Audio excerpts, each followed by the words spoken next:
ನಮಸ್ಕಾರ ವೀಕ್ಷಕರೇ, ಬಿಚ್ಚು ಮಾತಿಗೆ ಸುಸ್ವಾಗತ.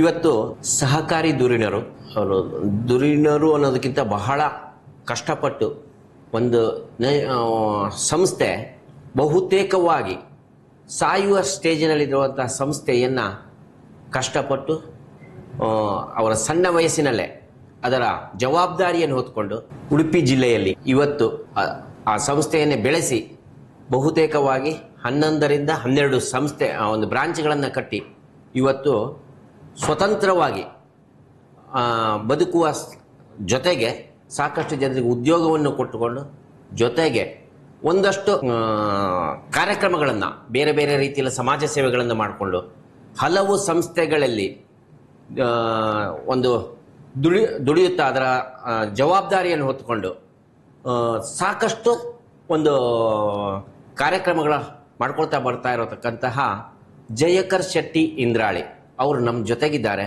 ಅವ್ರ ಹತ್ರ ಸಾಕಷ್ಟು ವಿಷಯಗಳನ್ನು ತಿಳ್ಕೊಳ್ಳಿಕ್ಕಿದೆ.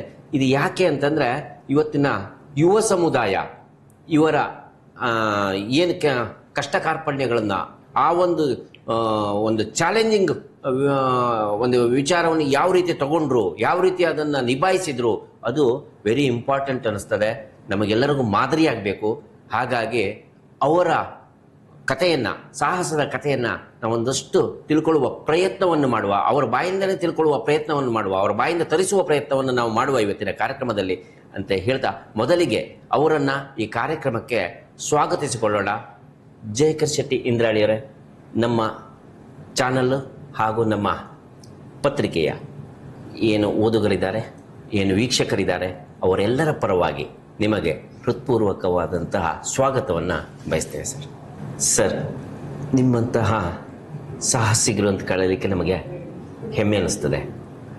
ಯಾಕೆ ಅಂತಂದರೆ ಇವತ್ತು ಒಂದು ಯಾರೋ ಹಿರಿಯರು ಮಾಡಿರ್ತಕ್ಕಂತಹ ಆಸ್ತಿಯನ್ನು ಉಳಿಸ್ಕೊಳ್ಳುವಂತಹ ಸ್ಥಿತಿಯಲ್ಲಿ ಇಲ್ಲದಂಥವರ ಸಂಖ್ಯೆ ಜಾಸ್ತಿಯಾಗಿದೆ.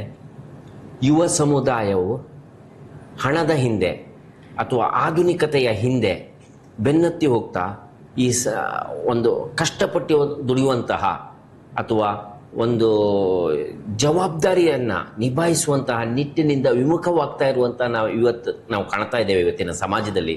ಇಂತಹ ಸಂದರ್ಭದಲ್ಲಿ ನಾವು ಕೇಳಿದಂತೆ ನೀವು ನಡೆದು ಬಂದ ದಾರಿ ಎಲ್ಲೋ ಒಂದು ಕಡೆ ನಮಗೆ ಆದರ್ಶ ಅನ್ನಿಸ್ತದೆ. ನಮಗೆ ನಿಮ್ಮಂಥವರ ಏನು ಆ ದಿನದಲ್ಲಿ ನೀವು ಕಷ್ಟಪಟ್ಟ ದಿನಗಳು ನಮಗೆ ಏನೋ ಆದರಣೀಯ ಒಂದು ಹೆಮ್ಮೆಯ ವಿಷಯ ಅಂತ ಅನ್ನಿಸ್ತದೆ. ಅದು ಮಾದರಿಯಾಗಬೇಕು ಅಂತ ಅನ್ನಿಸ್ತದೆ ಇವತ್ತಿನ ಯುವ ಸಮುದಾಯಕ್ಕೆ. ಅದೆಲ್ಲವನ್ನು ಮಾತನಾಡೋಣ. ಇವತ್ತು ನೀವು ದೊಡ್ಡ ಸ್ಥಾನದಲ್ಲಿದ್ದೀರಿ. ಹಲವು ಸಂಸ್ಥೆಗಳ ಜವಾಬ್ದಾರಿಯನ್ನು, ಮುಂಚೂಣಿಯನ್ನು ನೀವು ಅಲ್ಲಿ ಕೂತ್ಕೊಂಡಿದ್ದೀರಿ. ಅದನ್ನು ನಿಭಾಯಿಸ್ತಾ ಇದ್ದೀರಿ. ಸ್ಕೌಟ್ ಆ್ಯಂಡ್ ಗೈಡ್ಸ್ ಇರ್ಬೋದು, ಲೈನ್ಸಲ್ಲಿ ನೀವು ವರ್ಕ್ ಮಾಡಿದಿರಿ, ಗವರ್ನರ್ ಆಗಿ ವರ್ಕ್ ಮಾಡಿದಿರಿ. ಇನ್ನೂ ಹಲವು ಬಂಟರ ಸಂಘದಲ್ಲಿರ್ಬೋದು, ಸಮಾಜದಲ್ಲಿ ಬೇರೆ ಬೇರೆ ಸಮಾಜಗಳಲ್ಲಿ, ಬೇರೆ ಬೇರೆ ಸಂಘ ಸಂಸ್ಥೆಗಳಲ್ಲಿ ನೀವು ತಮ್ಮನ್ನು ತೊಡಗಿಸಿಕೊಂಡು ಈ ಒಂದು ಸೊಸೈಟಿಯನ್ನು ಉನ್ನತಿಯ ಅಂದರೆ ಕೋಆಪರೇಟಿವ್ ಬ್ಯಾಂಕನ್ನು ನೀವು ಉನ್ನತಿಯ ಶಿಖರಕ್ಕೆ ಏರಿಸಿದಿರಿ. ಯಾವುದೇ ಹಂಗಿಲ್ಲದೆ ಇವತ್ತು ಕೋಆಪರೇಟಿವ್ ಬ್ಯಾಂಕ್ ಒಂದು ಕಾಲದಲ್ಲಿ ಏನೂ ಇಲ್ಲದೆ ಇರತಕ್ಕಂತಹ ನಶಿಸಿ ಹೋಗ್ತಾ ಇರುವಂತಹ ಬ್ಯಾಂಕ್ ಇವತ್ತು ಸ್ವತಂತ್ರವಾಗಿ ಯಾರ ಹಂಗಿಲ್ಲದೆ ಒಂದು ಶ್ರೀಮಂತಿಕೆಯಿಂದ ತಲೆ ಎತ್ತಿ ನಿಂತಿದೆ ಉಡುಪಿಯಲ್ಲಿ ಅಂತಂದರೆ ಅದಕ್ಕೆ ಕಾರಣೀಕರ್ತರು ಬೇರೆ ಯಾರೂ ಅಲ್ಲ, ನೀವೇ. ಹೀಗಿರುವಾಗ ಏನು ಹೇಳ್ಬೋದು, ಯಾರೆಲ್ಲ ಸಹಕಾರ ನಿಮ್ಗೆ ಜೊತೆಗೆ ಸಹಕಾರ ಸಿಕ್ಕಿರ್ಬೋದು, ನಿಮ್ಮ ಜೊತೆಗೆ ಹೆಗಲು ಕೊಟ್ಟಿರ್ಬೋದು, ಅದು ಏನೇ ಇದ್ದರೂ ಕೂಡ ನಾಯಕತ್ವ ವೆರಿ ಇಂಪಾರ್ಟೆಂಟ್ ಅನ್ನಿಸ್ಕೊಳ್ತದೆ. ನಾಯಕತ್ವ ಇಲ್ಲದ ಯಾವುದೇ ಸಂಸ್ಥೆ, ಯಾವುದೇ ರಾಜ, ಯಾವುದೇ ಒಂದು ವಿಭಾಗವು ಕೂಡ ಅದು ತಲೆ ಎತ್ತಿ ನಿಲ್ಲಲಿಕ್ಕೆ ಸಾಧ್ಯ ಇಲ್ಲ. ಹಾಗಾಗಿ ನಾಯಕತ್ವ ವೆರಿ ಇಂಪಾರ್ಟೆಂಟ್. ಇವತ್ತು ಕ್ರೀಡೆಯಲ್ಲಿರ್ಬೋದು, ಯಾವುದೇ ವಿಭಾಗದಲ್ಲಿರ್ಬೋದು, ನಾಯಕತ್ವ ವೆರಿ ಇಂಪಾರ್ಟೆಂಟ್. ಇದನ್ನು ನಾನು ನಿಮಗೆ ಹೇಳೋದಲ್ಲ, ಸಮಾಜಕ್ಕೆ ಹೇಳಲಿಕ್ಕೆ ಬಯಸ್ತೇನೆ. ಇಂತಹ ಸಂದರ್ಭದಲ್ಲಿ ನಿಮಗೆ ಏನು ಹೇಳಲಿಕ್ಕೆ ಬಯಸ್ತೇನೆ, ಈ ಒಂದು ಅದನ್ನೆಲ್ಲ ನೆನಪು ಮಾಡಿಕೊಂಡು ನಿಮಗೆ ಈಗ ಏನು ಹೇಳಲಿಕ್ಕೆ ಬಯಸ್ತೀರಿ? ವಿಶೇಷವಾಗಿ ಚಾನಲ್ನ ಹಾಗೂ ಪತ್ರಿಕೆಯ ಎಲ್ಲ ವೀಕ್ಷಕರಿಗೆ ಬಂಧುಗಳಿಗೆ ಹೊಸ ವರ್ಷದ ಶುಭಾಶಯಗಳನ್ನು ಪ್ರಪ್ರಥಮವಾಗಿ ಕೋರ್ತಾ ಇದ್ದೇನೆ. ನಿಮಗೂ ಕೂಡ ಹೊಸ ವರ್ಷದ ಶುಭಾಶಯಗಳು. ಶುಭಾಶಯಗಳು. ಗೌರವಾನ್ವಿತ ದತ್ತಾತ್ರೇಯ ಹೆಗಡೆ ಅವರು ಇವತ್ತು ನೇರವಾದ ಪ್ರಾಮುಖ್ಯವಾದ ಇವತ್ತಿನ ವಸ್ತುಸ್ಥಿತಿ ಸ್ಥಿತಿಗತಿಗೆ ಸಂಬಂಧಪಟ್ಟ ಒಂದು ಪ್ರಶ್ನೆ ಕೇಳಿದರು. ಯುವ ಜನಾಂಗ ಇವತ್ತು ಯಾವ ರೀತಿಯಲ್ಲಿ ಮುಂದುವರಿತಿದ್ದಾರೆ, ಈ ಹಿಂದೆ ಹೇಗಿದ್ದರು, ಈಗ ಹೇಗಿದ್ದಾರೆ, ಮುಂದೆ ಹೇಗಾಗಬಹುದು ಎನ್ನುವಂಥ ವಿಚಾರವನ್ನು ತಮ್ಮ ತಿಳಿಯಪಡಿಸಿದರು. ಖಂಡಿತವಾಗಿಯೂ ನಾವೆಲ್ಲ ಒಪ್ಪುವಂಥದ್ದು. ಅದರೊಂದಿಗೆ ಬಡಗಬೆಟ್ಟು ಕ್ರೆಡಿಟ್ ಕೋಆಪರೇಟಿವ್ ಸೊಸೈಟಿ ಅಂತ ಒಂದು ಸಂಸ್ಥೆ 1918 ಇಸ್ವಿಯಲ್ಲಿ ಬ್ರಿಟಿಷರ ಕಾಲದಲ್ಲಿ ಸಮಾನ ಮನಸ್ಕ ಸಹಕಾರಿಗಳು ಅಂದು ಸ್ಥಾಪನೆ ಮಾಡಿದ ಒಂದು ಸಂಸ್ಥೆ. 1979-80ರವರೆಗೆ ಅನೇಕ ಏರುಪೇರುಗಳನ್ನು ಕಂಡು, ಅನೇಕ ಕುಂಠಿತಗಳನ್ನು ಕಂಡು ಈ ಸಂಸ್ಥೆ ಒಂದು ರೀತಿಯಲ್ಲಿ ಮುನ್ನಡೀತಾ ಇತ್ತು.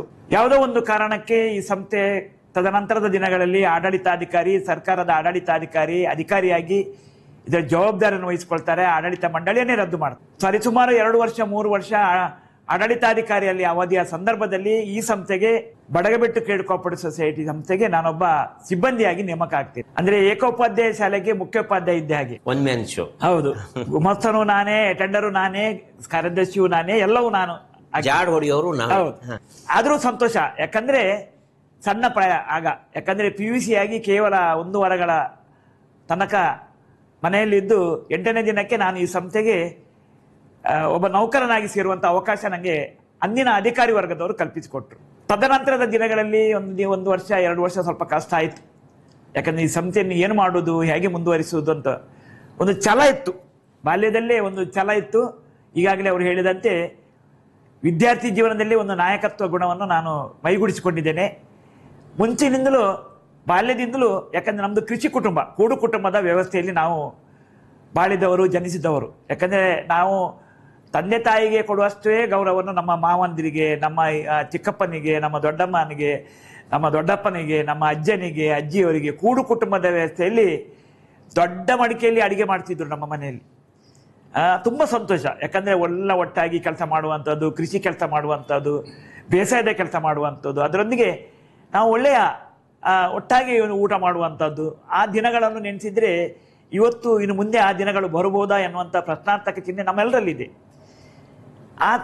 ಆದ ನಂತರವೂ ಈ ಸಂಸ್ಥೆಗೆ ಸೇವೆಗೆ ಸೇರಿ ಎಲ್ಲರನ್ನು ವಿಶ್ವಾಸಕ್ಕೆ ತಗೊಂಡು ಅಧಿಕಾರಿ ವರ್ಗದವರ ಸಹಕಾರ ಪಡ್ಕೊಂಡು ಹೊಸ ಆಡಳಿತ ಮಂಡಳಿ ಬಂತು. ಆಡಳಿತ ಮಂಡಳಿಯವರು ಪ್ರಾರಂಭದ ದಿನದಿಂದ ಇವತ್ತಿನವರೆಗೂ ಒಳ್ಳೆಯ ಸಹಕಾರವನ್ನು ನಮಗೆ ನಿರಂತರವಾಗಿ ನೀಡ್ತಾ ಇದ್ರು. ನಮ್ಮ ಎಲ್ಲ ಸಹಕಾರಿ ಕ್ಷೇತ್ರಕ್ಕೆ ಸಂಬಂಧಪಟ್ಟ ಎಲ್ಲ ಹಿರಿಯರು ಮಾರ್ಗದರ್ಶನ ನೀಡ್ತಾ ಇದ್ರು. ಕೇವಲ 306 ಜನ ಸದಸ್ಯರಿದ್ದರು. 1980-81ರಲ್ಲಿ ಕೇವಲ 306 ಜನ ಸದಸ್ಯರು, 4,000 ರೂಪಾಯಿ ನಮ್ಮ ಠೇವಣಿ. ಸಂಸ್ಥೆ ನಷ್ಟದಲ್ಲಿತ್ತು. ಗೌರವಾನ್ವಿತರೆ, ಇವತ್ತು ನಮ್ಮ ಸಂಸ್ಥೆ ಇವತ್ತು ರಾಜ್ಯ ಮಟ್ಟದಲ್ಲಿ, ರಾಷ್ಟ್ರ ಮಟ್ಟದಲ್ಲಿ 2 ಪ್ರಶಸ್ತಿಗಳನ್ನು, ರಾಷ್ಟ್ರ ಪ್ರಶಸ್ತಿಯನ್ನು ನಾವು ಪಡ್ಕೊಂಡ ಸಂಸ್ಥೆ, 8 ರಾಜ್ಯ ಪ್ರಶಸ್ತಿಗಳನ್ನು ಪಡ್ಕೊಂಡ ಸಂಸ್ಥೆ. ನಾನು ಯಾಕೆ ಹೇಳ್ತಿದ್ದೆ ಅಂದರೆ, ಪ್ರಾಮಾಣಿಕವಾಗಿ ವಿಶ್ವಾಸ ನಂಬಿಕೆಯನ್ನು ಜನರಿಂದ ಗಳಿಸಿದರೆ ಯಾವುದೇ ಒಂದು ಸಂಸ್ಥೆಯನ್ನು ಯಾವ ಮಟ್ಟಕ್ಕೂ ಏರಿಸಬಹುದು ಎನ್ನುವಂಥದ್ದನ್ನು ನಾನು ಕಂಡುಕೊಂಡಿದ್ದೇನೆ. ಅದರೊಂದಿಗೆ ಒಂದು ಪ್ರಾಮುಖ್ಯವಾದ ಪ್ರಶ್ನೆ, ಯುವ ಜನಾಂಗ ಯಾಕೆ ಇವತ್ತು ಅವರ ಒಲವು ಖಾಲಿ ಆರ್ಥಿಕ ವ್ಯವಸ್ಥೆಯ ಬಗ್ಗೆ ಮಾತ್ರ ಇದೆ, ಹಣದ ಬಗ್ಗೆ ಮಾತ್ರ ಇದೆ, ಬೇರೆ ಅವರ ಒಲವು ಇಲ್ಲ ಎನ್ನುವಂಥ ಒಂದು ಪ್ರಶ್ನೆ ನಾನು ನನ್ನ ಜೀವಿತದಲ್ಲಿ ಕಂಡುಕೊಂಡಂತೆ. ಯಾಕಂದರೆ ಇವತ್ತು ಯುವ ಜನಾಂಗ ಈ ರೀತಿ ಆಗಲಿಕ್ಕೆ ಕಾರಣ ಬೇರೆ ಬೇರೆ ಇರ್ಬೋದು, ಅಥವಾ ಬೇರೆ ಬೇರೆ ವ್ಯಕ್ತಿಗಳ ತೀರ್ಮಾನ ಬೇರೆ ಬೇರೆ ಇರ್ಬೋದು. ಆದರೂ ನಾನು ಕಂಡುಕೊಂಡಂತೆ ಇವತ್ತು ನಾವು ನಮ್ಮ ಮಕ್ಕಳನ್ನು ಬೆಳೆಸುವ ರೀತಿಯಲ್ಲಿ ನಾವು ಎಲ್ಲೋ ಎಡವಿದ್ದೇವೆ.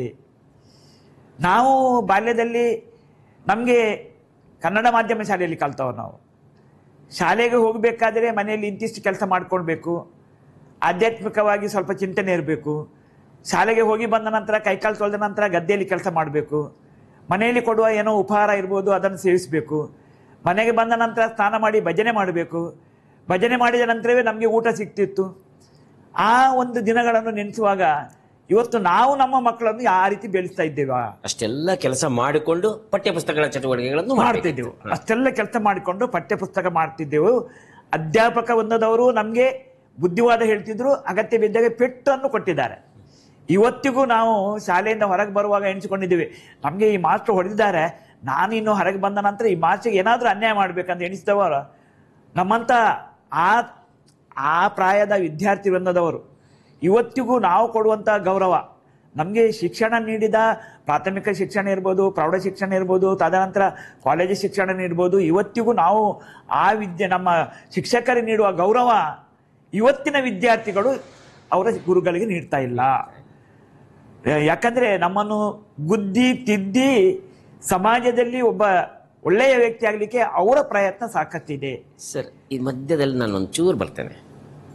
ಎಲ್ಲ ಒಂದು ಕಡೆ ನಮ್ಮ ಶಿಕ್ಷಣದ ಗುಣಮಟ್ಟ ಅಥವಾ ನಾವು ಪೋಷಕರು ಮತ್ತು ಏನು ಗುರುಗಳು ಅಂತ ನಾವೇನು ಶಿಕ್ಷಕರನ್ನು ಕರಿತೀವಿ, ಅವರು ಏನು ಮಕ್ಕಳಿಗೆ ಕೊಡ್ತಾ ಇರುವಂತಹ ಏನೊಂದು ಜವಾಬ್ದಾರಿಯಿಂದ ನಾವು ಏನು ನಡ್ಕೊಳ್ಬೇಕಿತ್ತು ಅದರಲ್ಲಿ ನಾವೇನಾದ್ರು ವ್ಯತ್ಯಯ ಮಾಡ್ತಾ ಇದ್ದೀವಾ? ಆ ಗುಣಮಟ್ಟ ಕಡಿಮೆ ಆಗಿದೆಯೋ ಅಥವಾ ನಾವು ಅವರನ್ನು ಬೆಳೆಸ್ತಾ ಇರುವ ರೀತಿಯಲ್ಲಿ ಏನಾದರೂ ವ್ಯತ್ಯಯ ಕಾಣಿಸ್ತಾ ಇದೆ?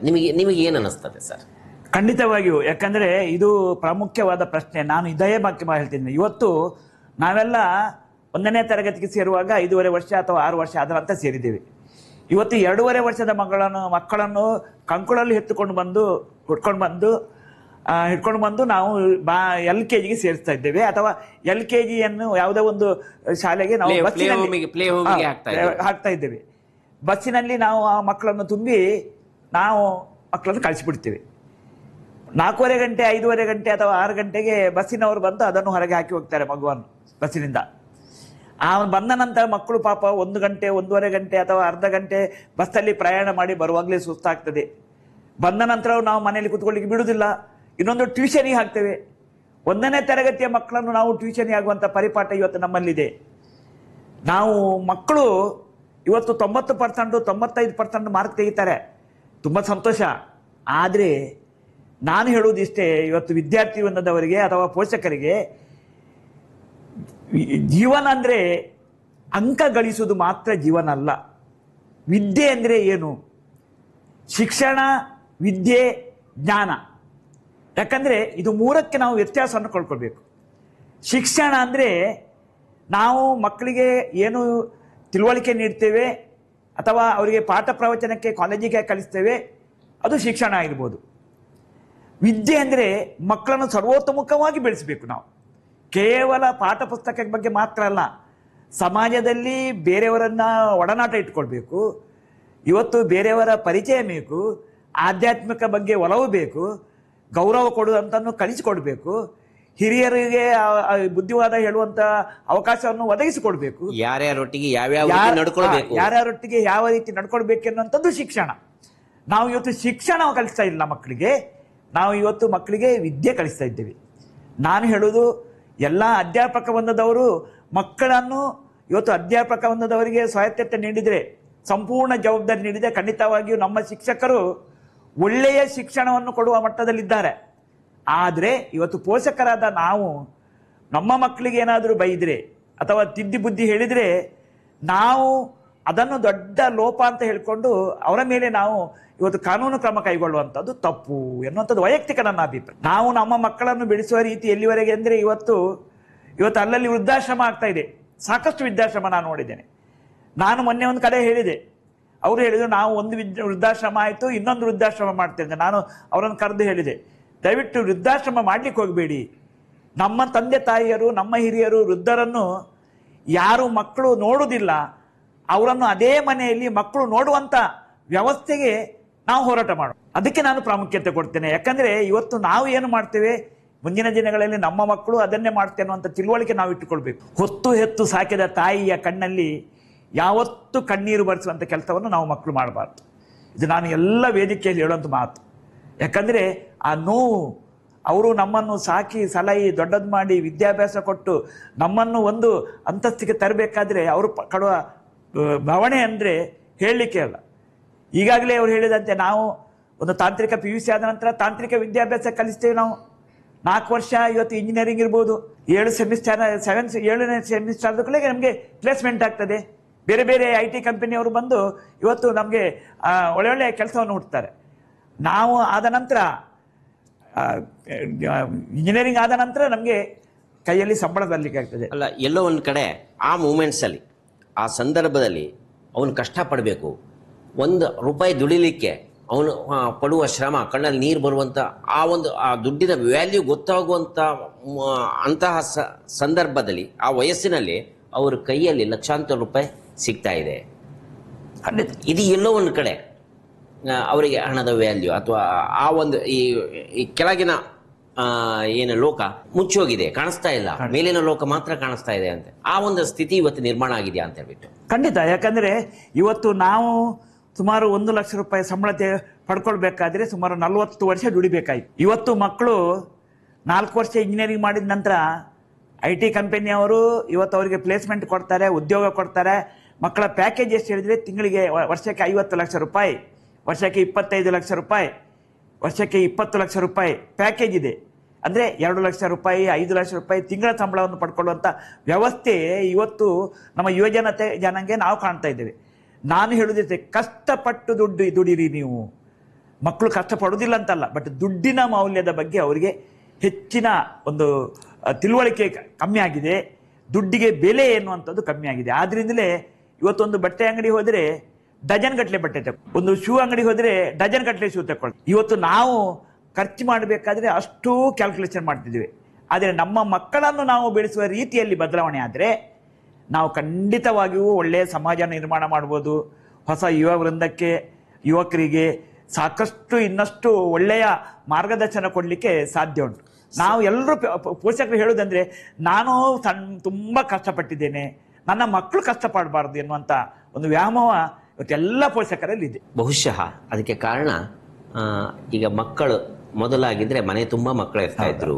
ಇವತ್ತು ಮಕ್ಕಳನ್ನ ಅಷ್ಟು ಪ್ರಮಾಣದಲ್ಲಿ ಬೇಡ, ಅಂದರೆ ನಮ್ಮ ದೇಶದ ಜನಸಂಖ್ಯೆ ಕಡಿಮೆ ಆಗಲಿ ಅನ್ನೋ ದೃಷ್ಟಿಯಿಂದನೋ ಯಾವುದೋ ಒಂದು ದೃಷ್ಟಿಯಿಂದ ನಮ್ಮ ಹಿರಿಯರು ಮಕ್ಕಳ ಸಂಖ್ಯೆಯನ್ನು ಕಡಿಮೆ ಮಾಡಿದ್ರು. ಒಬ್ಬ ಮಗ ಸಾಕು ಅಥವಾ 2 ಮಕ್ಕಳು ಸಾಕು ಆ ಒಂದು ಇದಕ್ಕೆ ಬಂದಿರೋದ್ರಿಂದಾಗಿ ಬಹುಶಃ ಅವರಲ್ಲಿ ಆ ಒಂದು ಮಕ್ಕಳನ್ನ 2 ಮಕ್ಕಳನ್ನ ಚೆನ್ನಾಗಿ ನೋಡ್ಕೊಳ್ಳೋದು, ಅವ್ರಿಗೆ ಚೆನ್ನಾಗಿ ಕೊಡೋದು, ಅವರನ್ನು ನೋಡ್ಕೊಳ್ಳುವಂಥ ಇದಕ್ಕೆ ಅವ್ರು ಬಂದಿದ್ದಾರೆ ಅಂತ ಅನಿಸ್ತದೆ. ಬಹುಶಃ ಇರ್ಬೋದು ಸರ್. ಯಾಕಂದ್ರೆ ಉದಾಹರಣೆಗೆ ನಮ್ಮ ಕುಟುಂಬ ಹೇಳೋದಾದ್ರೆ, ನಮ್ಮ ತಾಯಿಯೊಟ್ಟಿಗೆ 11 ಜನ ಮಕ್ಕಳು, ನಾವು ನಮ್ಮ ತಾಯಿಗೆ 8 ಜನ ಮಕ್ಕಳು, ಎಲ್ರಿಗೂ ವಿದ್ಯಾಭ್ಯಾಸ ಕಲಿಸಿದ್ದಾರೆ. ದೇವರ ದಯೆಯಿಂದ ಎಲ್ಲರೂ ಒಳ್ಳೆ ರೀತಿಯಲ್ಲಿ ಇರುವಂಥ ವ್ಯವಸ್ಥೆ ಉಂಟು. ಆದರೆ ನಾವು ಏನು ಮಾಡ್ತೇವೆ ಅಂದರೆ, 1 ಅಥವಾ 2 ಎರಡೂ ಬೇಡ ಹೇಳುವವರು ಇದ್ದಾರೆ.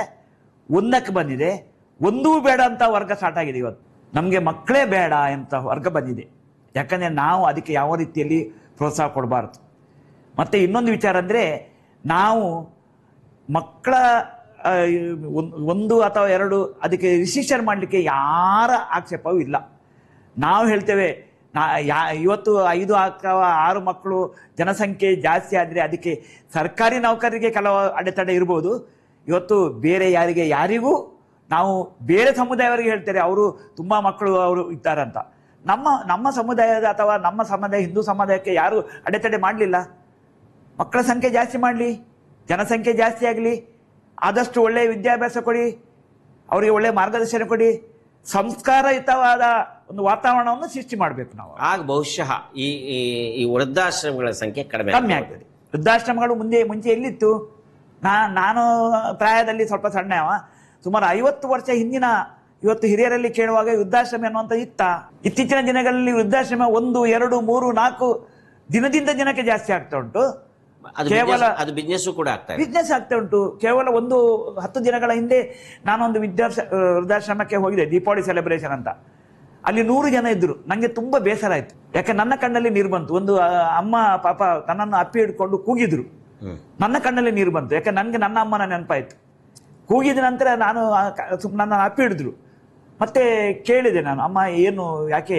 ನನಗೆ ನಿಮ್ಮನ್ನು ನೋಡುವಾಗ ನನ್ನ ಮಗನ ನೆನಪಾಯ್ತು. ಮಗ ಬಂದು ಇಲ್ಲಿ ನನ್ನನ್ನು ಸೇರ್ಪಡೆ ಮಾಡಿ ಹೋದವ ಇವತ್ತಿನವರೆಗೂ ಬರಲಿಲ್ಲ, ತಪ್ಪಾಯ್ತು, ನಾನು ನಿಮಗೆ ಈ ರೀತಿ ಮಾಡಬಾರ್ದಿತ್ತು ಅಂತ ಹೇಳಿದೆ. ಇಲ್ಲ ಅಮ್ಮ, ನಾನು ಕಾಲು ಮುಟ್ಟಿ ನಮಸ್ಕಾರ ಮಾಡಿದೆ. ಅದು ಮನಸ್ಸಿನ ನೋವು. ಮಕ್ಕಳಿಗೆ, ಪೋಷಕರಿಗೆ, ಇವತ್ತು ವೃದ್ಧರಿಗೆ ದುಡ್ಡು ಬೇಡ ಅಥವಾ ಯಾವ ಆಸ್ತಿ ಪಾಸ್ತಿಯೂ ಬೇಡ. ಅವ್ರು ಕೇಳೋದು ಮಕ್ಕಳ ಅಂದ್ರೆ ಪ್ರೀತಿ. ಒಂದು ಮೊಮ್ಮಕ್ಕಳ ಜೊತೆಗೆ ಇರಬೇಕು ಅನ್ನೋದು ಆಸೆ. ಬೇಕಾದ್ದು ಅವರ ಮಕ್ಕಳ ಪ್ರೀತಿ, ವಾತ್ಸಲ್ಯ, ಅದನ್ನು ಮಾತ್ರ ಬಯಸ್ತಾರೆ. ಯಾಕಂದ್ರೆ ಎಷ್ಟೋ ಜನ ನೋಡಿ, ಇವತ್ತು ವೃದ್ಧಾಶ್ರಮದಲ್ಲಿರುವವರು ಅವರ ಕತೆ ಕೇಳುವಾಗ ಹೇಳ್ತಾರೆ, ನಾನು ನನ್ನ ಆಸ್ತಿಯನ್ನು ಮಗನಿಗೆ ಎಲ್ಲ ಬರೆದು ಕೊಟ್ಟಾಗಿದೆ, ನಾನು ನನ್ನ ಆಸ್ತಿಯನ್ನು ಎಲ್ಲ ಮಗಳಿಗೆ ಬರೆದು ಕೊಟ್ಟಾಗಿದೆ. ಆ ನಂತರ ನನ್ನನ್ನು ಮನೆಯಿಂದ ಹೊರಗೆ ಹಾಕಿದ್ರು. 90% ಇಂಥದೇ ಕೇಸ್ ಅಲ್ವಾ? ಯಾರು ಕೊಡ್ಲಿಲ್ಲ ಅವ್ರು ಇವತ್ತು ಮನೆಯಲ್ಲಿದ್ದಾರೆ, ಮಕ್ಕಳು ನೋಡ್ತಾರೆ. ಯಾರು ಮುಂಚಿತವಾಗಿ ನಮಗೆ ಬಿಸ್ನೆಸ್ ಮಾಡ್ಲಿಕ್ಕೆ ಉಂಟು ಅಮ್ಮ, ನೀವು ನನ್ನ ಹೆಸರು ಮಾಡಿದ್ರೆ ನಂಗೆ ಸ್ವಲ್ಪ ಏನಾದರೂ ನಾನು ವ್ಯವಹಾರ ಮಾಡ್ಲಿಕ್ಕೆ ಆಗ್ತದೆ ಅಂತ ಹೇಳಿ ಬರ್ಕೊಂಡವರು ಇವತ್ತು ಅವರನ್ನು ತೆಗೆದು ಹೊರಗೆ ಹಾಕಿದ್ದಾರೆ. ಇದು ಪರಿಸ್ಥಿತಿ. ಸರ್, ಇದರ ಜೊತೆಗೆ ಈಗ ಮತ್ತು ವಾಪಸ್ ಸ್ವಲ್ಪ ಹಿಂದಕ್ಕೆ ಬರುವ, ನೀವು ಕಷ್ಟಪಟ್ಟು ನೀವು ಸಿಬ್ಬಂದಿಯಾಗಿ ಸೇರ್ಕೊಳ್ತೀರಿ ಈ ಒಂದು ಸೊಸೈಟಿಗೆ. ನೀವು ಸಿಬ್ಬಂದಿಯಾಗಿ ಪ್ರಾರಂಭದಲ್ಲಿ ಸೇರಿಕೊಂಡು ಬಹಳ ಕಷ್ಟದ ಸಂದರ್ಭದಲ್ಲಿ ನೀವು ಆಲ್ಮೋಸ್ಟ್ ಆಲ್ರೌಂಡರ್ ಆಗಿ ನೀವು ಕೆಲಸ ಮಾಡಿದ್ರಿ. ನೀವು ಇದರ ಮ್ಯಾನೇಜರು ನೀವೇ, ನೀವು ಅಟೆಂಡರು ನೀವೇ, ಎಲ್ಲ ಆಲ್ರೌಂಡ್ರಾಗಿ ನೀವು ಕೆಲಸ ಮಾಡ್ತಾ ಏನೇನೋ ಮಾಡಿ ಕೇಳ್ಪಟ್ಟೆ ನಾನು. ಏನೇನೋ ಮಾಡಿ ನೀವು ಇದನ್ನು ಮೇಲಕ್ಕೆ ತರುವ ಪ್ರಯತ್ನ ಸ್ಟಾರ್ಟ್ ಮಾಡ್ತೀರಿ. ಆಗ ನಿಮಗೆ ಹೋಪ್ಸ್ ಏನಿತ್ತು ಸರ್? ಈ ಒಂದು ಇಲ್ಲ ಬೇಡ, ಏನು ಮುಳುಗ್ತಾ ಇದೆ ಇಲ್ಲಿ, ನಾನು ಇನ್ನೇನು ಮಾಡಬೇಕು, ನಾನು ಎಲ್ಲಾದರೂ ಒಂದು ಕಡೆ ಹೋಟೆಲಿಗೆ ಹೋಗಿ ದುಡಿದ್ರು ನನಗೆ ಏನಾದರೂ ಕಾಸು ಸಿಗ್ತದೆ, ಆ ಥರ ನಿಮ್ಗೆ ಅನಿಸಿತೋ? ಅಥವಾ ಇದನ್ನೇನಾದರೂ ಮಾಡಬೇಕು, ಚಾಲೆಂಜ್ ಆಗಿ ತಗೊಳ್ಬೇಕು ಅಂತ ಅನಿಸಿತ್ತು? ಇಲ್ಲ ಸರ್, ನಾನು ಹೇಳಿದಾಗೆ ಪ್ರಾರಂಭದಿಂದಲೂ ಸ್ವಲ್ಪ ನಾನು ಚಾಲೆಂಜ್ ನೇಚರ್ನವ. ಯಾಕಂದ್ರೆ ಪ್ರಾಮಾಣಿಕವಾಗಿದ್ರೆ ನಮಗೆ ದೇವರ ಅನುಗ್ರಹ ಯಾವತ್ತಿರ್ತದೆ. ನಾನು ಆಧ್ಯಾತ್ಮಿಕವಾಗಿ ಸಹ ಯಾವಾಗಲೂ ದೇವರನ್ನು ನಂಬಿಕೊಂಡು ಹೋಗುವ, ದೇವರ ಮೇಲೆ ಒಂದು ಅವರ ಪ್ರಾರ್ಥನೆ ಮಾಡಿಕೊಂಡು ಏನು ಕೆಲಸ ಮಾಡೋದಾದ್ರೂ ಸಹ ದೇವರು ಸಂಪೂರ್ಣ ನಮ್ಮೊಟ್ಟಿಗೆ ಇರಬೇಕು. ದೇವರು ನಮಗೆ ಅನುಗ್ರಹ ಕೊಟ್ಟರೆ ನಾವು ಖಂಡಿತವಾಗಿ ಮುಂದುವರ್ಸ್ಕೊಂಡು ಹೋಗ್ಬೋದು. ನಾನು ಇದು ಅಂತಲ್ಲ, ಯಾವುದೇ ಒಂದು ಸಂಘ ಸಂಸ್ಥೆ ಇರ್ಬೋದು, ನಾವು ಎಲ್ಲಿ ನಾವೊಂದು ಕಾಲಿಡ್ತೇವೆ ಅಲ್ಲಿ ಎಲ್ಲರನ್ನು ವಿಶ್ವಾಸಕ್ಕೆ ತಗೊಂಡು, ಎಲ್ಲರ ಸಹಕಾರ ತಗೊಂಡು, ಹಿರಿಯರ ಮಾರ್ಗದರ್ಶನ ತಗೊಂಡು, ಕಾಲಕ್ಕೆ ಅದಕ್ಕೆ ಸಲಹೆ ಸೂಚನೆ ತಗೊಂಡು ನಾವು ಮುಂದುವರಿಸುವಂಥದ್ದು. ಅದರಲ್ಲಿ ನಷ್ಟ ಆಗ್ಬೋದು, ಸಮಸ್ಯೆ ಬರ್ಬೋದು, ಅದೆಲ್ಲ ಸ್ವಾಭಾವಿಕ ಬರ್ತದೆ. ಆದರೆ ಪ್ರಯತ್ನವೇ ಮಾಡದೆ ಫಲಿತಾಂಶಕ್ಕೆ ನಾವು ಕಾಯುವ ವ್ಯಕ್ತಿ ನಾನು. ನಿಮಗೆ ಆ ಒಂದು ಏನು ಮುಳುಗ್ತಾ ಇದೆ, ಈಗ ಮುಳುಗ್ತಾ ಇರುವ ಹಡಗಿನಲ್ಲಿ ಯಾರೂ ಹೋಗ್ಲಿಕ್ಕೆ ಇಷ್ಟಪಡೋದಿಲ್ಲ. ಅಲ್ಲಿಂದ ಸೇಫೆಸ್ಟ್ ಪ್ಲೇಸಿಗೆ ಜಂಪ್ ಮಾಡ್ಲಿಕ್ಕೆ ಎಲ್ಲರೂ ಪ್ರಯತ್ನ. ಖಂಡಿತ ಅಂತ ಮೂಮೆಂಟ್ ಅಲ್ಲಿ ನೀವು ಆ ಧೈರ್ಯ ಹೇಗೆ ನಿಮಗೆ ಬಂತು? ಆ ಧೈರ್ಯ ಹೇಗೆ ಬಂತು ಅಂತ? ಅದೇ ನಾನು ಹೇಳಿದೆ, ವಿದ್ಯಾರ್ಥಿ ಜೀವನದಲ್ಲಿ ಒಂದು ನಾಯಕತ್ವ ಗುಣವನ್ನು ಮೈಗೂಡಿಸಿ ಹೊಡ್ಲಿಕ್ಕೆ ಹೋಗಿ ಪ್ರಯತ್ನ ಮಾಡಿದೆ ಸರ್. ಫಲಿತಾಂಶ ಒಳ್ಳೇದು ಬಂತು, ಜನರಿಂದ ರೆಸ್ಪಾನ್ಸ್ ಬಂತು. ಆಕ್ಚುಲಿ ಈ ಏರಿಯಾ ನಿಜವಾಗಿಯೂ ಇದು ಮಿಷನ್ ಕಾಂಪೌಂಡ್ ಅಂದ್ರೆ ಇವತ್ತು ಪ್ರೊಟೆಸ್ಟೆಂಟ್ ಕ್ರಿಶ್ಚಿಯನ್ ಮಿಷನರಿಗಳು ಇಲ್ಲಿ ಮ್ಯಾಕ್ಸಿಮಮ್ ಸಂಖ್ಯೆಯಲ್ಲಿ ಇದ್ದಾರೆ, ಮುಸಲ್ಮಾನರು ಇದ್ದಾರೆ, ಹಿಂದೂಗಳು ಇದ್ದಾರೆ. ಇಲ್ಲಿ ನಾನು ಯಾವತ್ತು ಹೇಳೋ ಒಂದು ಮಾತು, ನಾವು ಒಳ್ಳೇದಿದ್ರೆ ಜನ ಒಳ್ಳೇದಾಗಿರ್ತಾರೆ. ನಾವು ಅವರನ್ನು ಪ್ರೀತಿ ಮಾಡಿದ್ರೆ ಜನ ನಮ್ಮನ್ನು ಪ್ರೀತಿ ಮಾಡ್ತಾರೆ. ನಾವು ಇನ್ನೊಬ್ಬರನ್ನು ನೋಡಿ ಒಂದು ಮುಗುಳ್ನಾಗಿ ಇಟ್ಟರೆ ಅವರು ಖಂಡಿತವಾಗಿಯೂ ನಮ್ಮನ್ನು ನೋಡಿ ಮುಗುಳ್ನಾಗ್ತಾರೆ. ಅದೇ ವಾತಾವರಣದಲ್ಲಿ ಇವತ್ತು ಈ ಪರಿಸರದ ಜನ ನನ್ನನ್ನು ಬೆಳೆಸಿತು. ತನ್ಮೂಲಕ ಸಂಸ್ಥೆ ಬೆಳೀತಾ ಬಂತು. ಸಂಸ್ಥೆಯೊಂದಿಗೆ ನಾನು ಬೆಳೆದೆ. ಈ ಸಂಸ್ಥೆಯಲ್ಲಿ ಗುಮಸ್ತನಾಗಿ, ಪ್ರಧಾನ ವ್ಯವಸ್ಥಾಪಕನಾಗಿ, ತದನಂತರ ದಿನಗಳ ಇದೇ ಸಂಸ್ಥೆಯಲ್ಲಿ ನಮಗೆ ಅಧ್ಯಕ್ಷನಾಗುವ ಅವಕಾಶ ಆಯಿತು. ತದನಂತರ ಬೇರೆ ಬೇರೆ ಸಂಘ ಸಂಸ್ಥೆಗಳು ಈ ಸಂಸ್ಥೆಯಲ್ಲಿ ನನ್ನ ಪ್ರಾರಂಭದ ದಿನದ ನನ್ನ ಏನು ಇವತ್ತು ಬೇರೆ ಬೇರೆ ಸಂಘ ಸಂಸ್ಥೆಗಳಲ್ಲಿ ಎಷ್ಟೇ ಇರಲಿ, ಆದರೆ ನನಗೆ ನನ್ನ ಮೂಲ ಬೇರು, ನನಗೆ ಇವತ್ತು ಸಮಾಜಕ್ಕೆ ಪರಿಚಯಿಸಿದ ಸಂಸ್ಥೆ ಯಾವುದಂತ ಹೇಳಿದರೆ ಅದು ಬಡಗಬೆಟ್ಟು ಕ್ರೆಡಿಟ್ ಕೋಆಪರೇಟಿವ್ ಸೊಸೈಟಿ. ತದನಂತರದ ದಿನಗಳಲ್ಲಿ ಬೇರೆ ಬೇರೆ ಸಂಘ ಸಂಸ್ಥೆಗಳಲ್ಲಿ ತಾವು ಹೇಳಿದಂತೆ ಇಲ್ಲಿ ಮಾಡಿದ ಸಾಧನೆ ನಿಮ್ಮನ್ನು ಅಲ್ಲಿಯವರೆಗೆ ಪರಿಚಯಿಸಿತು. ಅದಕ್ಕೆ ನಾನು ಯಾವತ್ತು ದೇವರಿಗೆ ಚಿರಋಣಿ. ಯಾಕಂದ್ರೆ ನಾನು ಇವತ್ತಿಗೂ ಹೇಳ್ತೇನೆ, ನಾನು ಬಂದ ದಾರಿಯನ್ನು ಹಿಂದೆ ತಿರುಗಿ ನೋಡುವಂಥ ವ್ಯಕ್ತಿ. ಯಾವುದೇ ದೊಡ್ಡ ಸಿಗೆ ಬಗ್ಗೆ ಮಾತಾಡೋದಿಲ್ಲ, ಅಥವಾ ನಾನು ರಾಜಮನೆತನದಲ್ಲಿ ಹುಟ್ಟಿದಂತ ನಾನು ಯಾವುದು ಸುಳ್ಳು ಹೇಳಲಿಕ್ಕೆ ನಾನು ತಯಾರಿಲ್ಲ. ಯಾಕಂದ್ರೆ ಕೂಡು ಕುಟುಂಬದ ವ್ಯವಸ್ಥೆಯಲ್ಲಿ ಕೃಷಿ ಪ್ರಾಧಾನ್ಯವಾದ ಒಂದು ಬಂಟ ಸಮಾಜದಲ್ಲಿ ಹುಟ್ಟಿ ನಮಗೆ ಊಟಕ್ಕೆ ಏನು ಸಮಸ್ಯೆ ಇರಲಿಲ್ಲ, ಬೇಕಾದಷ್ಟು ದೇವರದನ್ನು ಇತ್ತು. ಆದರೆ ಬೇರೆ ವ್ಯವಸ್ಥೆಗಳಿಗೆ ಇವತ್ತು ಹೋಲಿಕೆ ಮಾಡುವಾಗ ಜನ ನಮ್ಮನ್ನು ಗುರುತಿಸಿದ್ರು, ನಮಗೆ ಗೌರವ ಕೊಟ್ಟರು. ಬೇರೆ ಬೇರೆ ಸಂಘ ಸಂಸ್ಥೆಯಲ್ಲಿ ನಿಮಗೆ ಅಧಿಕಾರಕ್ಕಾಗಿ ಅವರು ನಮಗೆ ಒತ್ತಾಯ ಮಾಡಿ ಅಧಿಕಾರ ಕೊಟ್ಟರು. ಸಮಾಜ ಗುರುತಿಸಿತು. ಸೇವೆ ಮಾಡುವ ಭಾಗ್ಯ ನಮಗೆ, ಆ ಯೋಗ ನಮಗೆ ಖಂಡಿತವಾಗಿ ನಾನು ಹೇಳ್ತೀನಿ, ಅದೊಂದು ಯೋಗ ಭಾಗ್ಯ, ಅದು ನಮಗೆ ಸಿಕ್ಕಿತು. ನಾವು ಯಾವತ್ತೂ ಹೇಳೋ ಒಂದು ಮಾತು ಪ್ರಾಮುಖ್ಯವಾಗಿ, ನಾವು ಎಷ್ಟು ದಿನ ಬದುಕುತ್ತೇವೆ ಅದು ಪ್ರಾಮುಖ್ಯ ಅಲ್ಲ, ಬದುಕಿದಷ್ಟು ದಿನ ಸಮಾಜಕ್ಕೆ ನಮ್ಮ ಕೊಡುಗೆ ಏನು ಅದು ಪ್ರಾಮುಖ್ಯ. ಇರುವಷ್ಟು ದಿನ ಸಮಾಜದಲ್ಲಿ ನಾವು ಯಾವ ರೀತಿ ಸೇವೆ ಸಲ್ಲಿಸಿದ್ದೇವೆ ಅದು ಪ್ರಾಮುಖ್ಯ.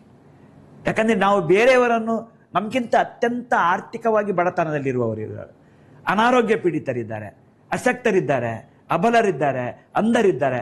ಅವರನ್ನೆಲ್ಲ ನೋಡುವಾಗ ದೇವರು ಅವರಿಗಿಂತ ಚೆನ್ನಾಗಿ ನಮ್ಮನ್ನು ಇಟ್ಟಿದ್ದಾರೆ. ಆದ್ದರಿಂದ ನಮ್ಮ ದುಡಿತದಲ್ಲಿ ಒಂದು ಅಂಶ ನಾವು ಅಂಥವ್ರಿಗೆ ಕೊಟ್ಟರೆ ಅದು ದೇವರ ಶ್ರೀರಕ್ಷೆ ನಮಗೆ. ಸರ್, ನಿಮಗೆ ಇಷ್ಟೆಲ್ಲ ಏನೋ ನೀವು ಇಷ್ಟೆಲ್ಲ ಸೇವೆ ಮಾಡಲಿಕ್ಕೆ, ಇಷ್ಟೆಲ್ಲ ನಿಮ್ಮನ್ನು ಗುರುತಿಸಲಿಕ್ಕೆ ನೀವು ಇಲ್ಲಿ ಪಟ್ಟ ಶ್ರಮ, ಬಡಗಬೆಟ್ಟು ಈ ಸೊಸೈಟಿಗೆ ನೀವು ಹಾಕಿದ ಶ್ರಮ ಇವತ್ತು ನಿಮ್ಮನ್ನು ಈ ಮಟ್ಟಕ್ಕೆ ತಂದು ಕೂರಿಸಿದೆ. ಇಷ್ಟೊಂದು ಗೌರವ, ಪ್ರಾಧಾನ್ಯತೆ ಮತ್ತು ನಿಮ್ಮನ್ನು ಗುರುತಿಸುವಿಕೆ ಕಾಣಲಿಕ್ಕೆ ಸಾಧ್ಯತೆ ಆಗ್ತಾ ಇದೆ. ಅದರ ಜೊತೆಗೆ ನೀವು ಇವತ್ತು ಏನು ಸಮಾಜಕ್ಕೆ ಒಂದಷ್ಟು ಸೇವೆಗಳನ್ನು ಸಲ್ಲಿಸ್ತಾ ಇದ್ದೀರಿ, ಸಮಾಜದ ಒಂದಷ್ಟು ಸಮಸ್ಯೆಗಳಿಗೆ ನೀವು ನಿಮ್ಮದೇ ರೂಪದಲ್ಲಿ ನಿವಾರಣೆ ಮಾಡಲಿಕ್ಕೆ ನೀವು ಪ್ರಯತ್ನ ಪಡ್ತಾ ಇದ್ದೀರಿ. ಅದಕ್ಕೆಲ್ಲ ಕಾರಣ ಕೂಡ ಇದೇ ಬಡಗಬೆಟ್ಟಲ್ಲಿ ನೀವು ಸಲ್ಲಿಸಿದ ಸೇವೆಯೇ ಕಾರಣ ಅಂತ ಹೇಳಿದ್ರೆ ತಪ್ಪಾಗಲಿ. ಖಂಡಿತ ಖಂಡಿತ. ಯಾಕಂದರೆ ನಾನು ಆಗಲೇ ಹೇಳಿದೆ, ಸಮಾಜ ನಮ್ಮನ್ನು ಗುರುತಿಸಿತ್ತು.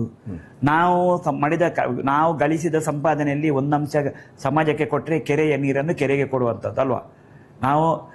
ಅದು ನಮಗೆ ಪ್ರತಿಕ್ರಿಯೆಯಾಗಿ ನಮಗೆ ಖಂಡಿತವಾಗಿಯೂ ದೇವರು ಕೊಡ್ತಾರೆ. ನಾನು ಹೇಳುವುದಾದರೆ, ನಾವು ನಮಗಿಂತ ಅತ್ಯಂತ ಆರ್ಥಿಕವಾಗಿ ತೊಂದರೆಯಲ್ಲಿರುವವರ ಬಗ್ಗೆ ಚಿಂತೆ ನೀಡಬೇಕು. ನಾವು ಶ್ರೀಮಂತರ ಬಗ್ಗೆ, ನಮಗಿಂತ ಉನ್ನತ ಮಟ್ಟದಲ್ಲಿರುವ ಶ್ರೀಮಂತರ ಬಗ್ಗೆ ಯಾವತ್ತೂ ಯೋಚನೆ ಮಾಡಿದ ವ್ಯಕ್ತಿ ನಾನಲ್ಲ. ಅವರನ್ನು ನಾವು ಹೋಲಿಕೆ ಮಾಡುವಾಗ ಅವರಿಗಿಂತ ನಾನು ಆರಾಮಾಗಿದ್ದೇನೆ, ದೇವರು ನಮ್ಮನ್ನು ಚೆನ್ನಾಗಿಟ್ಟಿದ್ದಾರೆ, ಆದ್ದರಿಂದ ನಮ್ಮಿಂದ ಏನಾದರೂ ಸೇವೆ ಮಾಡಬೇಕು ಅವರಿಗೆ. ಅವರ ಕಷ್ಟ ಕಾರ್ಪಣ್ಯಗಳಲ್ಲಿ ನಮ್ಮನ್ನು ತೊಡಗಿಸಿಕೊಂಡ್ರೆ ದೇವರು ನಮಗೆ ಅನುಗ್ರಹ ನೀಡ್ತಾರೆ. ಆ ರೀತಿಯ ಪಾಲಿಸಿಯನ್ನು ಇಟ್ಟುಕೊಂಡು ದುಡಿತದಲ್ಲಿ ಒಂದು ಅಂಶ ಇರ್ಬೋದು, ಅಥವಾ ಬೇರೆ ಈಗ ಬೇರೆ ಬೇರೆ ರೀತಿಯ ಬೇರೆ ಬೇರೆ ವರ್ಗದ ಬೇರೆ ಬೇರೆ ಸಮಸ್ಯೆಯ ಜನ ಬರ್ತಾರೆ. ನಮ್ಮಿಂದ ಏನು ಸಾಧ್ಯ ಉಂಟು ಖಂಡಿತವಾಗಿಯೂ ನಾನು ಮಾಡ್ತೇನೆ. ನಮ್ಮಿಂದ ಏನು ಸಾಧ್ಯ ಇಲ್ಲ, ಯಾವತ್ತೂ ಇನ್ನೊಬ್ಬರಿಗೆ ತೊಂದರೆ ಕೊಡುವಂಥ ವ್ಯಕ್ತಿ ನಾನಲ್ಲ. ನಮ್ಮಿಂದ ಉಪಕಾರ ಮಾಡಲಿಕ್ಕಾದರೆ ಉಪಕಾರ ಮಾಡ್ತೇವೆ. ಉಪದ್ರ ಅಂತೂ ಜೀವಿತದಲ್ಲಿ ನನ್ನ ಹುಟ್ಟಿನಿಂದ ಇವತ್ತಿನವರೆಗೆ ಇನ್ನೊಬ್ಬರಿಗೆ ಕೊಟ್ಟ ವ್ಯಕ್ತಿ ನಾನಲ್ಲ, ಕೊಡುವುದಿಲ್ಲ. ನಾವು ಎಷ್ಟು ಸಮಯ ಬಾಳಿ ಬದುಕುತ್ತೇವೆ ಅಷ್ಟರವರೆಗೆ ಸಾಧ್ಯವಾದರೆ ಉಪಕಾರ, ನಮ್ಮಿಂದ ಸಾಧ್ಯ ಆದರೆ ಉಪಕಾರ. ಉಪದ್ರ, ತೊಂದರೆ ಅಥವಾ ಇನ್ನೊಬ್ಬರ ಬಗ್ಗೆ ಹೊಟ್ಟೆ ಕಿಚ್ಚಿ ಪಡೆಯುವ ವ್ಯಕ್ತಿ ಈ ಜಯಕರ್ ಶೆಟ್ಟಿ ಅಂತ ಹೇಳಿ ಅಲ್ಲ. ಆ ಥರ ಮಾಡುವ ಮನಸ್ಸಿದ್ದಿದ್ರೆ ನೀವು ಈ ಮಟ್ಟಕ್ಕೆ ಬೆಳಿತಾನೆ ಇದ್ದಿಲ್ಲ. ಹಾಗಾಗಿ ಅದು ನಿಮ್ಮ ಹತ್ರ ಬರೋದಿಲ್ಲ, ಆ ವಿಚಾರ ನಿಮ್ಮ ಹತ್ರ ಬರೋದಿಲ್ಲ. ಸರ್, ಈಗ ಸಹಕಾರ ವಿಭಾಗದಲ್ಲಿ ಇವತ್ತಿನ ಪೊಸಿಷನ್, ಇವತ್ತಿನ ಹಲವು ನಾವು ಇವತ್ತು ಬೇರೆ ಬೇರೆ ರೀತಿಯಲ್ಲಿ ಹೊಸ ಹೊಸ ಬೆಳವಣಿಗೆಗಳು, ಹೊಸ ಕಾನೂನುಗಳು ಹೊಸ ಬರ್ತಾನೆ ಇರ್ತವೆ, ಅದು ಬದಲಾವಣೆಗಳಾಗ್ತಾ ಇರ್ತದೆ. ಈ ಸಂದರ್ಭದಲ್ಲಿ ಮತ್ತು ಆರ್ಥಿಕತೆಯ ಎಲ್ಲೋ ಒಂದು ಕಡೆ ಈ ಮಧ್ಯಮ ವರ್ಗದಲ್ಲಿ ಆರ್ಥಿಕ ಮಟ್ಟ ಸ್ವಲ್ಪ ಕುಸಿತ ಕಂಡ ಅಂತ ಈ ಸಂದರ್ಭದಲ್ಲಿ ನಿಮಗೆ ಈ ಸಹಕಾರ ವಿಭಾಗದಲ್ಲಿ ನಿಮಗೇನು ಅನ್ನಿಸ್ತಾ ಇದೆ? ಈ ಅಸಮತೋಲನ ಆಗಿದೆ ಅನ್ನಿಸ್ತದೋ ಅಥವಾ ಇಲ್ಲ ಪರವಾಗಿಲ್ಲ ಇದನ್ನು ಸರಿ ಮಾಡ್ಕೊಂಡು ಹೋಗ್ಬೋದು ಅಂತ ಅನ್ನಿಸ್ತದೋ? ಸರ್, ಈಗ 120 ವರ್ಷ ಇತಿಹಾಸ ಇರುವ ಸಹಕಾರಿ ಕ್ಷೇತ್ರ ನಮ್ಮ ದೇಶದಲ್ಲಿ ಇವತ್ತು ಪ್ರಾರಂಭ ಆಗಿದೆ. ಇವತ್ತು ರಾಜ್ಯಾದ್ಯಂತ ಅಥವಾ ರಾಷ್ಟ್ರಾದ್ಯಂತ ವಿಶ್ವಾದ್ಯಂತ ಸಹಕಾರಿ ಕ್ಷೇತ್ರ ಎಲ್ಲ ರಾಷ್ಟ್ರದಲ್ಲಿ ಇದೆ.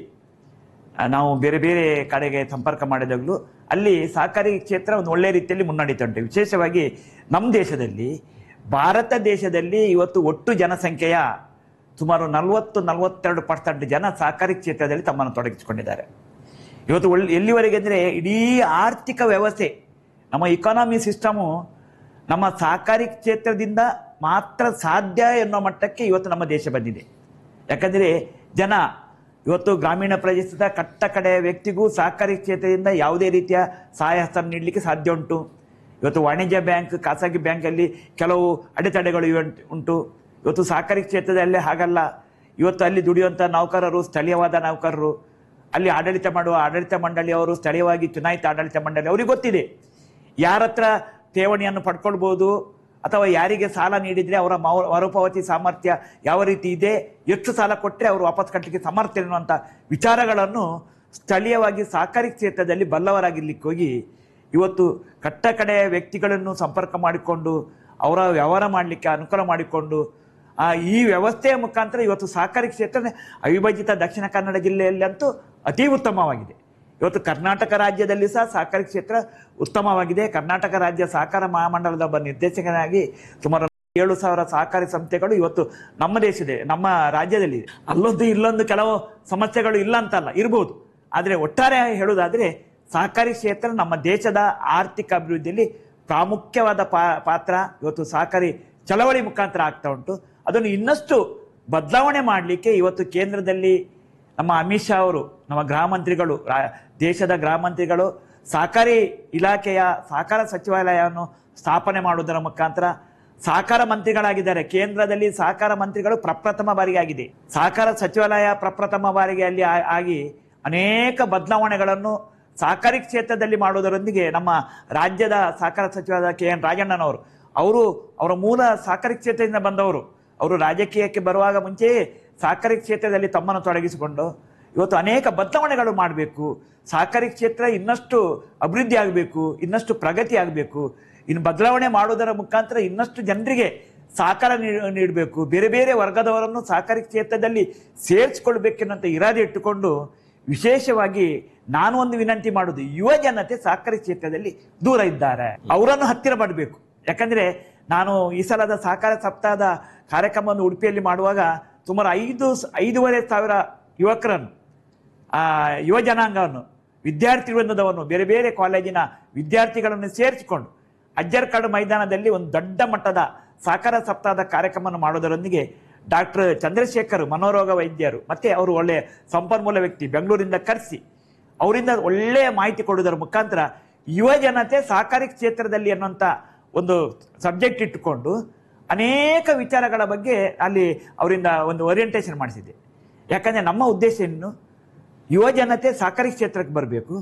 ಅವರು ಒಳ್ಳೆಯ ಜ್ಞಾನವಂತರು. ಯಾಕಂದರೆ ವಿಶೇಷವಾಗಿ ನಮ್ಮ ಭಾರತ ದೇಶದ ಯುವಕರು ಇವತ್ತು ಪ್ರಪಂಚದ ಬೇರೆ ಬೇರೆ ರಾಷ್ಟ್ರಗಳಲ್ಲಿ ಅವರ ಒಂದು ಇಂಟೆಲಿಜೆನ್ಸನ್ನು ಅಲ್ಲಿ ಉಪಯೋಗ ಆಗ್ತಾ ಉಂಟು. ನಾನು ಹೇಳೋದು ಅದು ನಮ್ಮ ದೇಶದಲ್ಲಿ ಆಗಬೇಕು, ನಮ್ಮ ರಾಜ್ಯದಲ್ಲಿ ಆಗಬೇಕು, ನಮ್ಮ ಜಿಲ್ಲೆಯಲ್ಲಿ ಆಗಬೇಕು. ಇವತ್ತು ಉದ್ಯೋಗ ಹುಡುಕಿಕೊಂಡು ಅವರು ಪರ ರಾಷ್ಟ್ರಕ್ಕೆ ಹೋಗ್ತಿದ್ದಾರೆ. ಆ ಉದ್ಯೋಗದ ವ್ಯವಸ್ಥೆಯನ್ನು ನಮ್ಮ ಜಿಲ್ಲೆಯಲ್ಲಿ ಮಾಡ್ಕೊಳ್ಳಿ, ಅಂತಹ ಬುದ್ಧಿವಂತರು ನಮ್ಮಲ್ಲೇ ಇರಲಿ, ನಮ್ಮಲ್ಲಿ ಇರಲಿ, ನಮ್ಮ ರಾಜ್ಯದಲ್ಲಿ ಮಾಡಲಿ ಅಥವಾ ನಮ್ಮ ದೇಶದಲ್ಲಿ ಮಾಡಲಿ. ಅವರಿಗೆ ಒಳ್ಳೆಯ ಉದ್ಯೋಗ ಅವಕಾಶ ಮಾಡಿಕೊಟ್ರೆ ಅವ್ರು ಯಾಕೆ ಪರ ರಾಷ್ಟ್ರಕ್ಕೆ ಹೋಗ್ತಾರೆ? ಅವರ ಏನು ಜ್ಞಾನಶಕ್ತಿ ಉಂಟು, ಅವರ ಇಂಟೆಲಿಜೆನ್ಸ್ ಉಂಟು, ಅದನ್ನು ನಮ್ಮ ದೇಶದಲ್ಲೇ ಉಪಯೋಗ ಮಾಡಿಕೊಳ್ಳುವಂಥ ವ್ಯವಸ್ಥೆ ಇವತ್ತು ದೇಶಾದ್ಯಂತದ ದೇಶದ ಮಟ್ಟದಲ್ಲಿ ನಮ್ಮ ದೇಶದ ನಾಯಕರಿರ್ಬೋದು, ಅಧಿಕಾರಿ ವರ್ಗದವರು ಮಾಡುವುದರ ಮುಖಾಂತರ, ಇವತ್ತು ರಾಜ್ಯದಲ್ಲಿ ಮಾಡುವುದರ ಮುಖಾಂತರ ಯುವ ಸಂಪತ್ತನ್ನು ನಮ್ಮಲ್ಲೇ ಉಳಿಸಿಕೊಳ್ಳುವಂಥ ವ್ಯವಸ್ಥೆ.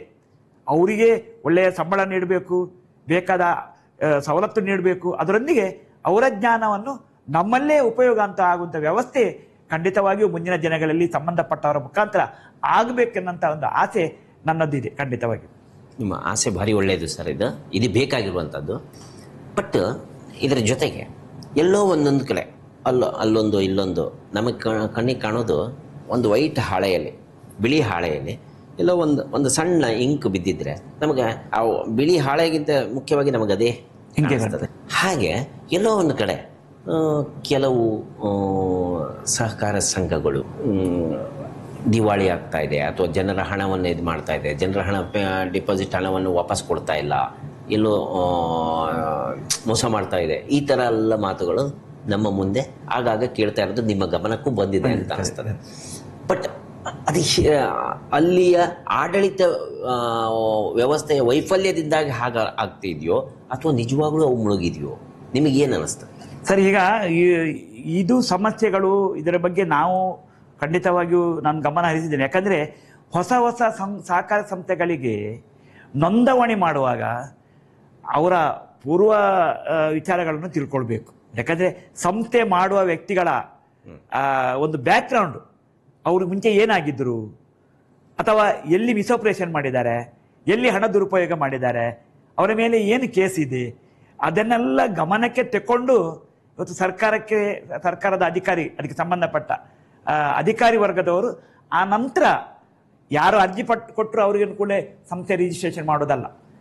ಅವರ ಪೂರ್ವ ಹಿನ್ನೆಲೆಯನ್ನು ಪಡ್ಕೊಂಡು ಅವರು ಸಮರ್ಥರ, ಸಮಾಜದಲ್ಲಿ ಒಂದು ಆರ್ಥಿಕ ಸಂಸ್ಥೆಯನ್ನು ಮುನ್ನಡೆಸಲಿಕ್ಕೆ ಅವರಿಂದ ಸಾಧ್ಯವಾ, ಅವರು ಠೇವಣಿಯನ್ನು ಪಡ್ಕೊಂಡ್ರೆ ಅದನ್ನು ಮರುಪಾವತಿ ಮಾಡುವಂಥ ಸಾಮರ್ಥ್ಯ ಅವರಲ್ಲಿ ಇದೆಯಾ, ವಿಶ್ವಾಸಾರ್ಹ ವ್ಯಕ್ತಿಯ, ಇದನ್ನು ಸ್ವಲ್ಪ ಗಮನಕ್ಕೆ ತಗೊಂಡು ಅಂಥ ಸಂಸ್ಥೆಗಳನ್ನು ರಿಜಿಸ್ಟ್ರೇಷನ್ ಮಾಡಬೇಕು.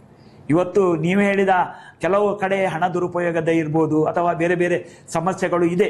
ಖಂಡಿತವಾಗಿಯೂ ಕೈಯ 5 ಬಿರಳು ಒಂದೇ ರೀತಿಯಲ್ಲಿ ಇರುವುದಿಲ್ಲ. ಅಲ್ಲೊಂದು ಇಲ್ಲೊಂದು ಕೆಲವು ಸಣ್ಣ ಪುಟ್ಟ ವ್ಯತ್ಯಾಸಗಳು ಇದ್ದರೆ ಅದನ್ನು ಯಾವ ರೀತಿ ಸರಿಪಡಿಸಬೇಕು. ಯಾಕಂದ್ರೆ ಈ ಪ್ರಶ್ನೆಯನ್ನು ಕೇಳಲಿಕ್ಕೆ ಒಂದು ಕಾರಣ ಇದೆ ಸರ್. ಕೆಲವು ವ್ಯಕ್ತಿಗಳಲ್ಲಿ, ಹಿರಿಯರಲ್ಲಿ, ಈಗ ಮಂಗಳೂರಿನಲ್ಲಿ ಯಾವುದು ಅಂತ ಬೇಡ, ಈಗ ಆಲ್ರೆಡಿ ಅದೊಂದು ನಡೀತಾ ಇದೆ, ಪ್ರಕರಣ ನಡೀತಾ ಇದೆ. ಜನರು ಯಾವ ರೀತಿ ಮಾತಾಡ್ಕೊಳ್ತಾ ಇದ್ದಾರೆ ಅಂತಂದರೆ, ಈ ಕೋಆಪರೇಟಿವ್ಸ್ ಅವ್ರು ಹೇಳ್ತಾ ಇದ್ದಾರೆ, ಕೋಆಪರೇಟಿವ್ ಸೊಸೈಟಿಗಳ ಒಬ್ಬರು 60 ಲಕ್ಷ ಅಲ್ಲಿ ಡೆಪಾಸಿಟ್ ಇಟ್ಟಿದ್ದರು, ಅದು ಮುಗಿದು ಈಗಾಗಲೇ ಒಂದೂವರೆ ವರ್ಷ ಆಗಿದೆ, ಆ ಡೆಪಾಸಿಟ್ ಇನ್ನೂ ಕೊಡ್ತಾ ಇಲ್ಲ. ಇಂದು ನಾಳೆ ಅಡ್ಡಾಡಿಸ್ತಾನೆ ಇದ್ದಾರೆ. ಅದು ಪ್ರಕರಣಗಳು ಮಟ್ಟದವರೆಗೆ ಹೋಗ್ತಾ ಇದೆ. ಅವರಿಗೆ ಸಜೆಷನ್ ಕೊಡ್ತಾ ಇರುವವರು, ನ್ಯಾಷನಲೈಸ್ ಬ್ಯಾಂಕ್ ಇಷ್ಟೆಲ್ಲ ಇದೆ, ನೀವು ಅಲ್ಲಿಡೋದು ಬಿಟ್ಟು ನೀವು ಸಹಕಾರಿ ಬ್ಯಾಂಕ್ಗಳಿಗೆ ಯಾಕೆ ಹೋದ್ರಿ ಅಂದರೆ, ಸಹಕಾರಿ ಬ್ಯಾಂಕ್ ಎಲ್ಲ ಬ್ಯಾಂಕ್ಗಳ ಬಗ್ಗೆ ಅದೊಂದು ಗೂಬೆಗಳು ಬಂದುಬಿಡ್ತದೆ.